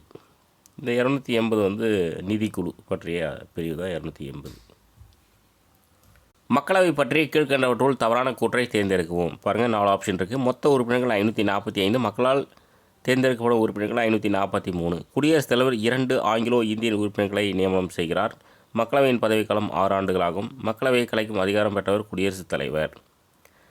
எல்லாமே முக்கியமான பாயிண்ட்ஸ் தான். இதில் வந்து தவறானது பார்த்திங்கன்னா ஆப்ஷன் சி. மக்களவையின் பதவிக்காலம் எத்தனை 6 ஆண்டுகள் கிடையாது, 5 ஆண்டுகள். மாநிலங்களவை பதவிக்காலம் தான் வந்து 6 ஆண்டுகள். மீதி இருக்கக்கூடிய 3 ஆப்ஷனுமே வந்து சரியாக இருக்குது. மொத்த உறுப்பினர்கள் எவ்வளோ அப்படின்னா 545. அதில் மக்களால் தேர்ந்தெடுக்கப்பட உறுப்பினர்கள் பார்த்திங்கன்னா 543 பேர் மக்களால் தேர்ந்தெடுக்கப்படக்கூடிய உறுப்பினர்கள். அந்த மக்களவை உறுப்பினர்கள் தமிழ்நாட்டில் எவ்வளோ இருக்குன்னா 39 தொகுதிகள் வந்து இருக்குது தமிழ்நாட்டில் மக்களவை உறுப்பினர்கள். குடியரசுத் தலைவர் வந்து 2 ஆங்கிலோ இந்தியன் உறுப்பினர்கள் வந்து நியமனம் செய்கிறார். அப்போ 543 + 1 2 545. மக்களவையுடைய பதவிக்காலம் வந்து 5 ஆண்டுகள். மக்களவையை கலைக்கும் அதிகாரம் பெற்றவர் யார் அப்படின்னா குடியரசுத் தலைவர். 75வது கொஸ்டின் பாருங்கள். உள்நாட்டு அவசர நிலை அறிவிக்கப்பட்ட ஆண்டுகள் 1962, 1971, 1975. ஆன்சர் வந்து அனைத்தும் சரி. உள்நாட்டு அவசர நிலை அறிவிக்கப்பட்ட ஆண்டுகள் வந்து 1962, 1971, 1975. நெக்ஸ்ட் 76வது கொஸ்டின். கீழ்கண்டவற்றில் தவறான கூற்றை தேர்ந்தெடுக்கவும். ஆப்ஷன் ஏ பாருங்கள். மாநில அரசால் கட்டுப்படுத்த முடியாத சூழல் ஏற்படும் போது ஆளுநர் அறிக்கை அளிக்கும் போது குடியரசுத் தலைவர் அரசியலமைப்பு சட்டப்பிரிவு 356 கீழ் அவசர நிலையை அறிவிக்கலாம். மாநில அவசர நிலையில் அதிகபட்சம் 3 ஆண்டுகள் ஆகும். மாநில அவசர நிலையில் அதிகபட்ச காலம் வந்து 3 ஆண்டுகள். இந்தியாவில் முதலாக குடியரசுத் தலைவர் ஆட்சி 1951 ஆண்டு பஞ்சாப் மாநிலத்தில் கொண்டு வரப்பட்டது. பிரிவு 352 கீழ் குடியரசுத் தலைவர் நீதிநிலை அவசர நிலையை அறிவிக்க முடியும். இதில் தவறானது பார்த்தீங்கன்னா ஆப்ஷன் டி. இப்போ நிதிநிலை அவசர நிலை பார்த்தீங்கன்னா ஆர்டிகல்ஸ் 352 கிடையாது, 360. ஸோ மீதி இருக்கிறது மூணுமே பாருங்கள் சரியாக இருக்குது. இப்போ மாநில அரசால் கட்டுப்படுத்த முடியாத சூழல் ஏற்படும் போது பார்த்திங்கன்னா ஆளுநர் அறிக்கை அளிக்கும் போது குடியரசுத் தலைவர் வந்து அரசியலமைப்பு சட்டப்பிரிவு 356 கீழ் அவசர நிலையை அறிவிக்கலாம். அது வந்து சரி. 356 வந்து மாநில நெருக்கடி. மாநில அவசர நிலையில் அதிகபட்ச காலம் பார்த்திங்கன்னா 3 ஆண்டுகள். இந்தியாவில் வந்து முதலாக குடியரசுத் தலைவர் ஆட்சி வந்து 1951 ஆண்டு பஞ்சாப் மாநிலத்தில் வந்து கொண்டு வரப்பட்டது. இப்போ நிதிநிலை அவசர நிலை அறிவிக்க முடியும் எந்த பிரிவுனா 360. 352 பார்த்திங்கன்னா மத்திய நெருக்கடி, மத்திய அவசர நிலை. 77வது கொஸ்டின். தமிழ்நாட்டில் நீதிமன்ற மொழியாக தமிழை பயன்படுத்துதல். ஸோ எப்போ அப்படின்னா 2014 ஆகஸ்ட் 1 முதல். தமிழ்நாட்டில் நீதிமன்ற மொழியாக தமிழை பயன்படுத்துவது வந்து 2014 ஆகஸ்ட் 1 முதல். 78வது கொஸ்டின் கூற்று 1. அமெண்ட்மெண்ட் எனும் சொல் மாற்றம், மேம்படுத்தல் மற்றும் சிறு மாறுதல் என்பதை குறிக்கிறது. கூற்று 2. அரசியலமைப்பின் சட்டப்பிரிவு பகுதி 20 368வது சட்டப்பிரிவு சட்டத்திருத்தம் பற்றி குறிப்பிடுகிறது. ஆன்சர் பார்த்திங்கன்னா ரெண்டுமே சரி. கூற்று 1 மற்றும் 2 சரி. இப்போ அமெண்ட்மெண்ட் எனும் சொல் மாற்றம், மேம்படுத்தல் மற்றும் சிறு மாறுதல் என்பதை குறிக்கிறது. அரசியலமைப்பு சட்டப்பிரிவு பகுதி 20 பார்த்துக்கோங்க. பகுதி 20 368வது சட்டப்பிரிவு சட்ட திருத்தம் பற்றி குறிப்பிடுகிறது. இப்போ சட்ட திருத்தம் பற்றி குறிப்பிட்ட பகுதி என்னன்னு கேட்டாங்கன்னா 20, சட்டப்பிரிவு வந்து 368. 79வது கொஸ்டின். கூற்று 1. மதராஸ் மாகாண முதல் சட்டமன்றத்தில் காமராசர் அரசு கொண்டு வந்த அடிப்படையில் கல்வி திட்டம் விமர்சிக்கப்பட்டது. கூற்று 2. காமராசர் அமைச்சரவையில் 1954 அரசின் கல்வி அமைச்சர் சி. சுப்பிரமணியம் இத்திட்டம் ரத்து செய்யப்படுவதாக அறிவித்தார். ஆன்சர் பார்த்தீங்கன்னா கூற்று 1 வந்து தவறானது. கூற்று 2 வந்து சரி. அதாவது மதராஸ் மாகாணத்தில் முதல் சட்டமன்றத்தில் காமராசர் வந்து கிடையாது, ராஜாஜி அரசு கொண்டு வந்த அடிப்படை கல்வி திட்டம் விமர்சிக்கப்பட்டது. காமராசர் அப்படின்றதுனால கூற்று 1 தவறு. கூற்று 2 வந்து சரி. பாருங்கள். காமராஜர் அமைச்சரவையில் 1954 அரசின் கல்வி அமைச்சராக இருந்தவர் யாருன்னா சி. சுப்பிரமணியம் இத்திட்டம் ரத்து செய்யப்படுவதாக அறிவித்தார். ராஜாஜி கொண்டு வந்த திட்டம் வந்து ரத்து செய்யப்படுவதாக அறிவித்தவர் வந்து சி. சுப்பிரமணியம். 80வது கொஸ்டின். சட்ட திருத்தம் செய்வதில் பின்பற்றப்படும் வழிமுறைகள் கீழ்கண்டவற்றில் தவறான கூற்றை தேர்ந்தெடுக்கவும். பாருங்கள், ஒரு 4 ஆப்ஷன் இருக்குது. எல்லாம் பெருசாக இருக்குது.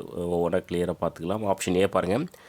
நாடாளுமன்றத்தின் இரு அவைகளிலும் அரசியலமைப்பு சட்ட திருத்த மசோதா அறிமுகப்படுத்தப்பட வேண்டும். நாடாளுமன்றத்தின் ஒவ்வொரு அவையிலும் அவையின் ஒட்டுமொத்த உறுப்பினர்களில் 3இல் 1 பங்குக்கு குறையாமல் மசோதாவிற்கு ஆதரவாக வாக்களித்தால் மட்டுமே குடியரசுத் தலைவரின் ஒப்புதலுக்காக அனுப்பப்பட வேண்டும். குடியரசுத் தலைவர் ஒப்புதல் அளித்த பின் மசோதா திருத்தப்பட்ட சுருக்குடன் அரசியலமைப்பில் ஏற்றுக்கொள்ளப்படும். நாடாளுமன்றத்தால் மட்டுமே அரசியல் அமைப்பு சட்ட திருத்தத்தை கொண்டு வர முடியும். மாநில சட்டமன்றத்தால் அரசியலமைப்பில் எந்த ஒரு சட்ட திருத்தத்தையும் கொண்டு வர முடியாது. ஸோ எல்லாமே கரெக்டாக இருக்குது. இதில் வந்து தவறானது பார்த்திங்கன்னா ஆப்ஷன் பி. அதாவது நாடாளுமன்றத்தின் ஒவ்வொரு அவையிலும் அவையின் ஒட்டுமொத்த உறுப்பினர்கள் வந்து 3இல் 1 பங்கு கிடையாது, 3இல் 2 பங்கு குறையாமல் மசோதாவிற்கு ஆதரவாக வாக்களித்தால் மட்டுமே குடியரசுத் தலைவரின் ஒப்புதலுக்கான அனுப்பப்பட வேண்டும். ஸோ 3இல் 1 பங்குன்னு இருக்குது. அது 3இல் 2 பங்கு குறையாமல் இருக்கணும். அவ்வளோதான். மீதி இருக்கக்கூடிய 3 ஆப்ஷனுமே வந்து சரியாக வந்து இருக்குது. ஸோ வந்து ரீட் பண்ணிடலாமா? நாடாளுமன்றத்தின் இரு அவைகளிலும் அரசியலமைப்பு சட்ட திருத்த மசோதா அறிமுகப்படுத்தப்பட வேண்டும். கரெக்டு. இது ஆப்ஷன் பி வந்து 3இல் 2 பங்கு குறையாமல் வந்து மசோதாவுக்கு ஆதரவாக வாக்களித்தால் மட்டுமே குடியரசுத் தலைவர் ஒப்புதலுக்கு அனுப்பப்பட வேண்டும். இதுவும் கரெக்டு. இது 1க்கு வந்து 2 வரணும். குடியரசுத் தலைவர் ஒப்புதல் அளித்த பின் மசோதா திருத்தப்பட்ட சொற்களுடன் அரசியலமைப்பில் ஏற்றுக்கொள்ளப்படும். சரி.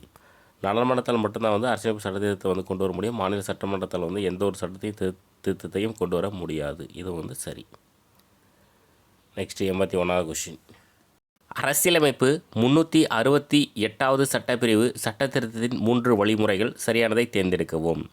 ஸோ பாருங்கள், நாடாளுமன்றத்தின் சாதாரண அறுதி பெரும்பான்மை மூலம் திருத்தப்படுதல், நாடாளுமன்றத்தின் சிறப்பு அறுதி பெரும்பான்மை மூலம் திருத்தப்படுதல், நாடாளுமன்றத்தின் சிறப்பு அறுதி பெரும்பான்மையுடன் பாதிக்கும் மேற்பட்ட மாநில சட்டமன்றங்களின் ஒப்புதல் பெறுவதன் மூலம் திருத்தப்படுதல்.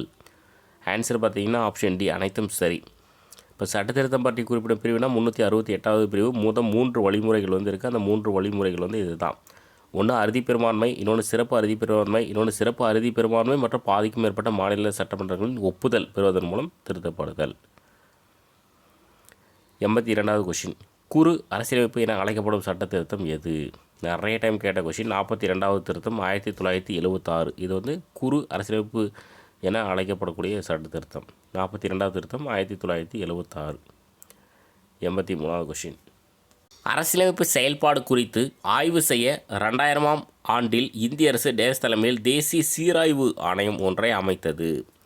ஸோ யாருடைய தலைமையாக அப்படின்னா எம்.என். வெங்கடாசலையா தலைமையில் தேசிய சீராய்வு ஆணையம் ஒன்றை அமைத்தது. எந்த ஆண்டு? 2000ஆம் ஆண்டு. அரசியலமைப்பு செயல்பாடுகள் குறித்து ஆய்வு செய்ய 2000ஆம் ஆண்டில் இந்திய அரசு எம்.என். வெங்கடாசலையா தலைமையில் தேசிய சீராய்வு ஆணையம் ஒன்றை அமைத்தது. 84வது கொஷின், கீழ்கண்டவற்றில் தவறான கூற்றை தேர்ந்தெடுக்கவும். இப்போ பாருங்கள், ஆப்ஷன் ஏ பாருங்கள்.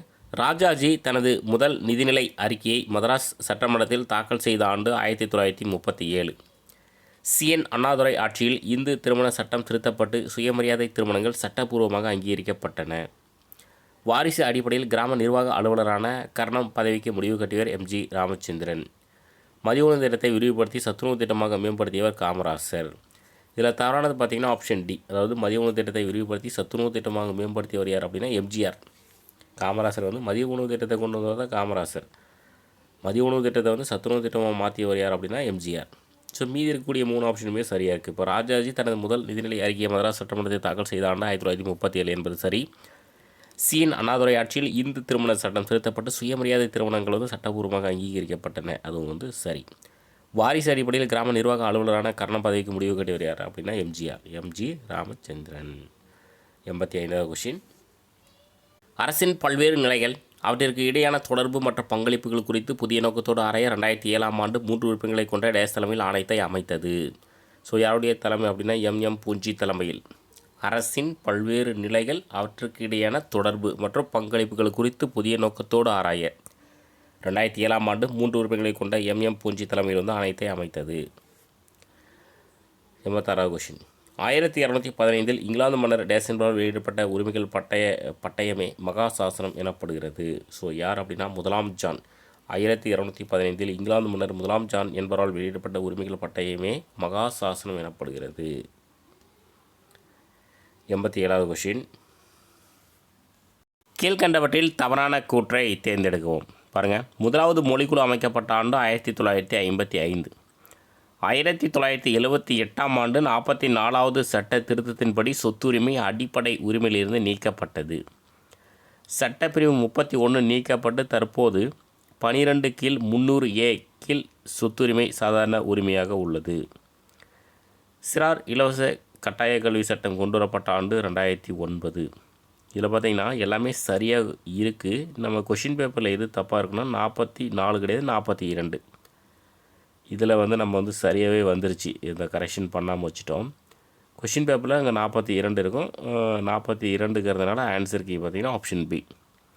பாருங்கள், முதலாவது மொழிக்குழு அமைக்கப்பட்ட ஆண்டு 1955 என்பது சரி. 1978ஆம் ஆண்டு 44வது சட்டத்தின்படி தான் சொத்துரிமை அடிப்படை உரிமை நீக்கப்பட்டது. சட்டப்பிரிவு 31 நீக்கிட்டு தற்போது பகுதி 12 கீழ் 300Aவில் சொத்துரிமை சாதாரண உரிமையாக உள்ளது. சிறார் இலவச கட்டாய கல்வி சட்டம் கொண்டு வரப்பட்ட ஆண்டு 2009. 88வது கொஷின், கூற்று 1, மண்டலாணையம் வழக்கில் உச்சநீதிமன்றம் தீர்ப்பு வழங்கிய ஆண்டு 1992 நவம்பர். அதாவது கல்வி மற்றும் வேலைவாய்ப்பில் 50 விழுக்காடு இடஒதுக்கீடு வழங்கி தீர்ப்பளிக்கப்பட்டது. கூட்டு 2, தமிழகத்தில் பிற்படுத்தப்பட்டோர், மிகவும் பிற்படுத்தப்பட்டோர், பட்டியல் இனங்கள், பழங்குடியினர் ஆகியோருக்கு 69% இடஒதுக்கீடு வழங்கப்படுகிறது. ஆன்சர் பார்த்திங்கன்னா ரெண்டுமே சரி. கூற்று 1, 2 சரி. Option C. மண்டலாணையம் வழக்கில் உச்சநீதிமன்ற தீர்ப்பு வழங்கிய ஆண்டு எப்போ? 1992 நவம்பர். என்ன தீர்ப்பு அப்படின்னா கல்வி மற்றும் வேலைவாய்ப்பில் 50 விழுக்காடு இடஒதுக்கீடு வழங்கி தீர்ப்பளிக்கப்பட்டது. கூற்று 2 பாருங்கள், தமிழகத்தில் பிற்படுத்தப்பட்டோர், மிகவும் பிற்படுத்தப்பட்டோர், பட்டியலினங்கள், பழங்குடியினர் ஆகியோருக்கு வந்து 69% இடஒதுக்கீடு வழங்கப்படுகிறது. 89வது கொஷின், சர்க்கரையா குழு 247 பரிந்துரைகளை செய்தது. இதில் எத்தனை மத்திய அரசு செயல்படுத்தியது? எத்தனை அப்படின்னா 180 வந்து செயல்படுத்தியது. சர்க்கரையா குழு வந்து 247 பரிந்துரைகளை செய்தது. இதில் வந்து 180 மத்திய அரசு செயல்படுத்தியது. பொறுத்துக்க தமிழ்நாடு பாருங்க, மொத்த சட்டமன்ற உறுப்பினர்கள் தமிழ்நாட்டில் மொத்த சட்டமன்ற உறுப்பினர்கள் எவ்வளோ அப்படின்னா 234. பொது தொகுதி உறுப்பினர்கள் வந்து 189. தனி தொகுதி உறுப்பினர்கள் வந்து 45. தனி தொகுதி உறுப்பினர்கள் வந்து 45. முதல் சட்டமன்றம் தமிழ்நாட்டில் வந்து அமைக்கப்பட்டது 3/5/1952. 16வது சட்டமன்றம் அமைக்கப்பட்டது வந்து 7/5/2021. ஸோ இதுக்கான ஆன்சருக்கு வந்து எல்லாமே டேரெக்டாக இருக்குது, ஆப்ஷன் சி. ஸோ மொத்த சட்டமன்ற உறுப்பினர்கள் எவ்வளோ? 234. பொது தொகுதி, தனி தொகுதி. பொது தொகுதி 189, தனி தொகுதி 45. முதல் சட்டமன்றம் அமைக்கப்பட்டது 3/5/1952. 16வது சட்டமன்றம் அமைக்கப்பட்டது 7/5/2021. 91வது கொஷின், குடியுரிமை சட்டம் 1955 தொடர்பாக கீழ்கண்டவற்றுள் எது சரி? பாருங்கள், முதலில் இக்குடியுரிமை சட்டம் காமன்வெல்த் குடியுரிமையை வழங்கியது. 2003ஆம் ஆண்டு அரசியல் சட்டத்தின்படி இவ்வுரிமை நீக்கப்பட்டது. இந்த காமன்வெல்த் குடியுரிமை வந்து 2003ஆம் ஆண்டு அரசியல் சட்டத்தின்படி இவ்வுரிமை வந்து நீக்கப்பட்டது. இந்திய அரசியலமைப்பு இந்தியா முழுவதும் ஒற்றை குடியுரிமையை வழங்குகிறது. ஆன்சர் பார்த்திங்கன்னா அனைத்தும் சரி. அதாவது குடியுரிமை சட்டம் 1955 பார்த்திங்கன்னா முதல்ல வந்து இக்குடியுரிமை சட்டம் வந்து காமன்வெல்த் குடியுரிமையை வழங்கியது. 2003ஆம் ஆண்டு அரசியல் சட்டத்தின்படி இவ்வுரிமை வந்து நீக்கப்பட்டது. இந்திய அரசியலமைப்பு இந்தியா முழுவதும் ஒற்றை குடியுரிமையை வந்து வழங்குகிறது. 92வது கொஷின், கூற்று 1, மாநிலங்களவை உறுப்பினர்களிலிருந்து ஒருவர் பொது கணக்கு குழு தலைவராக மக்களவை தலைவர் நியமிக்கப்படுகிறார். கூற்று 2, 1967-68ஆம் ஆண்டில் முதன் முறையாக எதிர்க்கட்சி உறுப்பினர் ஒருவரே பொது கணக்கு குழு தலைவராக மக்களவை தலைவரால் நியமிக்கப்பட்டுள்ளார். ஆன்சர் பார்த்திங்கன்னா கூற்று 2 சரி, கூற்று 1 வந்து தவறு. கூற்று 1 ஏன் தவறு அப்படின்னா இது மாநிலங்களவை வந்து கிடையாது, மக்களவை உறுப்பினர்களில் இருந்து ஒருவர் பொது கணக்கு குழு தலைவராக மக்களவை தலைவர் நியமிக்கப்படுகிறார். 1967-68ஆம் ஆண்டில் முதன் முறையாக எதிர்க்கட்சி உறுப்பினர் ஒருவரே பொது கணக்கு குழு தலைவராக மக்களவைத் தலைவரால் நியமிக்கப்பட்டுள்ளார். 93வது கொஷின், 1950 ஜனவரி முதல் 2018 வரை பொது கணக்கு குழு எத்தனை அறிக்கைகளை தாக்கல் செய்துள்ளது? எத்தனை அப்படின்னா 1596 அறிக்கைகளை தாக்கல் செய்துள்ளது. 1950 1950 ஜனவரி முதல் 2018 ஏப்ரல் வரை 1596 பொது கணக்கு குழு அறிக்கையை வந்து தாக்கல் செய்துள்ளது. 94வது கொஷின், கீழ்கண்டவற்றில் தவறான கூற்றை தேர்ந்தெடுக்குவோம். பாருங்கள், 3 ஆப்ஷன் இருக்குது. 368 பிரிவு 2 உறுப்பு அரசமைப்பு திருத்த சட்டம் முன்வரைவு பற்றி குறிப்பிடுகிறது. அரசமைப்பு உறுப்பு 370 என்பது ஜம்மு காஷ்மீர் பகுதிக்கு சிறப்பு தன்னாட்சி தகுதி வழங்குவதாகும். இந்திய அரசு 5 ஆகஸ்ட் 2019 அன்று ஜம்மு காஷ்மீருக்கு வழங்கப்பட்ட சிறப்பு தகுதியை ரத்து செய்தது. ஆன்சர் பார்த்திங்கன்னா 3 கூற்றுமே சரி. கூற்று 1, 2, 3 மூணுமே வந்து சரி. 368 பிரிவு 2 உறுப்பு பார்த்திங்கன்னா அரசமைப்பு திருத்த சட்டம் முன்வரைவு பற்றி குறிப்பிடுகிறது. 370 ஜம்மு காஷ்மீருடைய சிறப்பு அந்தஸ்து. அந்த சிறப்பு அந்தஸ்து வந்து ரத்து பண்ணிட்டாங்க. எப்போன்னா 2019 ஆகஸ்ட் 5. 95வது கொஷின், அரசமைப்பு உறுப்பு டேஷன் கீழ் ஆங்கிலோ இந்திய பிரதிநிதி ஒருவர் ஆளுநரால் நியமிக்கப்படுகிறார். ஸோ ஆர்டிகல்ஸ் பார்த்திங்கன்னா 333. அரசமைப்பு உறுப்பு 333 கீழ் ஆங்கிலோ இந்திய பிரதிநிதி ஒருவர் ஆளுநரால் நியமிக்கப்படுகிறார். சென்னையை தலைநகராக கொண்டு தனி மாநிலம் அமைக்க வேண்டும் என்று 1952 உண்ணாவிரத போராட்டம் நடத்தியவர் யார் அப்படின்னா பொட்டி ஸ்ரீராமலு. சென்னையை தலைநகராக கொண்டு தனி மாநிலம் அமைக்கப்பட வேண்டும் என்று 1952 உண்ணாவிரத போராட்டம் நடத்தியவர் தான் பொட்டி ஸ்ரீராமலு. 97வது கொஷின், கூற்று 1 பாருங்கள், மதராஸ் மாநிலத்தை தமிழ்நாடு என மாற்றக்கோரி சங்கரலிங்கனார் 1956 ஜூலை 27 விருதுநகரில் உண்ணாவிரத போராட்டத்தை தொடங்கினார். கூற்று 2, 1956 அக்டோபர் 13 அன்று உண்ணாவிரத போராட்டத்தின் 70ஆம் நாள் சங்கரலிங்கனார் உயிர் நீத்தார். ஆன்சர் பார்த்தீங்கன்னா கூற்று 1 சரி, கூற்று 2 வந்து தவறு. ஏன் தவறுனா 70வது நாள் கிடையாது, 76வது நாள். இதுவே கொஷினாக கேட்டிருக்காங்க. அதாவது மதராஸ் மாநிலத்தை வந்து தமிழ்நாடு என மாற்றக்கோரி சங்கரலிங்கனார் 1956 ஜூலை 27 விருதுநகரில் உண்ணாவிரத போராட்டத்தை வந்து தொடங்குறாரு. 1956 அக்டோபர் 13 அன்று உண்ணாவிரத போராட்டத்தின் 76வது நாள் வந்து சங்கரலிங்கனார் வந்து உயிர் நீத்தார். 98வது கொஷின். கீழ்கண்டவற்றில் சரியானதை தேர்ந்தெடுக்கவும். பாருங்கள், ஒரு 3 கூற்று இருக்குது.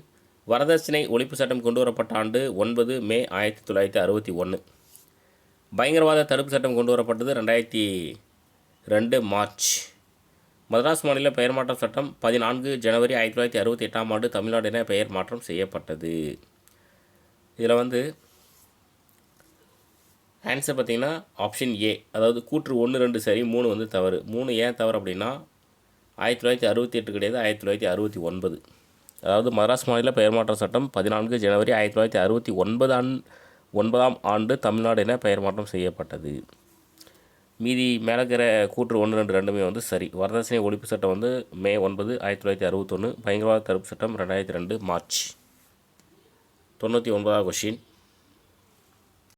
கூற்று 1, மாநிலங்களவை விதிகள் மற்றும் நடைமுறையின் உறுப்பு 125 கீழ் எந்த ஒரு குறிப்பிட்ட சட்ட முன் வரைவையும் தேர்வு குழுவுக்கு அனுப்பும்படி எந்த ஒரு உறுப்பினரும் தீர்மானம் கொண்டு வர முடியும். கூற்று 2, தீர்மானம் கொண்டு வருவதற்கு தேர்வுக்குழுவின் மொத்த உறுப்பினர்களில் 3/2 பங்கு குறைந்தபட்ச உறுப்பினர்களாக அவையில் இருப்பது அவசியம். ஆன்சர் பார்த்தீங்கன்னா 1 மட்டும் சரியானது, 2 வந்து தவறானது. 2 ஏன் தவறு அப்படின்னா 3/1 பங்கு இருந்தால் போதும், 3/2 பங்கு தேவை, 3/1 பங்கு. ஸோ பாருங்கள், மாநிலங்களவை விதிகள் மற்றும் நடைமுறையின் உறுப்பு 125 கீழ் எந்த ஒரு குறிப்பிட்ட சட்ட முன் வரைவையும் தேர்வுக்குழுவுக்கு அனுப்பும்படி எந்த ஒரு உறுப்பினரும் தீர்மானம் கொண்டு வர முடியும். தீர்மானம் கொண்டு வருவதற்கு தேர்வுக்குழுவின் மொத்த உறுப்பினர்களில் 3/1 பங்கு குறைந்தபட்ச உறுப்பினர்களாக அவையில் இருப்பது அவசியம். 100வது கொஷின், கடைசி கொஷின். எப்போது குடியரசுத் தலைவர் ஈரவைகளின் கூட்டத்தை கூட்டி தீர்வு காணலாம்? ஸோ எப்போதுன்னு பாருங்கள். ஆப்ஷன் ஏ பாருங்கள், ஒரு சட்ட முன்வரைவு ஒரு அவையில் நிறைவேற்றப்பட்டு மற்றொரு அவையால் நிராகரிக்கப்படும் போது, ஏதேனும் ஒரு ஆட்சேபனை எழுப்பப்படும் போதும், 6 வாரத்திற்கு அதிகமாக இழுபறி நிலை நீடிக்கும் போதும். ஆன்சர் பார்த்திங்கன்னா அனைத்தும் சரியானவை. ஸோ இந்த 3 ஆப்ஷன்லையும் பயன்படுத்தி வந்து ஈரவை கூட்டத்தை வந்து கூட்டி தீர்வு காணலாம். ஸோ என்னென்னு பாருங்கள், ஒரு சட்ட முன்வரைவு ஒரு அவையில் நிறைவேற்றப்பட்டு மற்றொரு அவையில் நிராகரிக்கப்படும் போது குடியரசுத் தலைவர் வந்து ஈரவை கூட்டத்தை வந்து கூட்டி தீர்வு காணலாம். அதே மாதிரி ஏதேனும் ஒரு ஆட்சேபனை எழுப்பப்படும் போதும் ஒரு கூட்டத்தை கூட்டலாம். 6 வாரத்திற்கு அதிகமாக இழுபறி நிலை நீடிக்கும் போதும் குடியரசுத் தலைவர் வந்து ஈரவைகளின் கூட்டத்தை கூட்டி தீர்வு காணலாம். ஸோ வெற்றிகரமாக டெஸ்ட் நம்பர் 1 வந்து முடிஞ்சுது. அடுத்த ஒரு டெஸ்ட்டில் வந்து சந்திக்கலாம். தேங்க்யூ.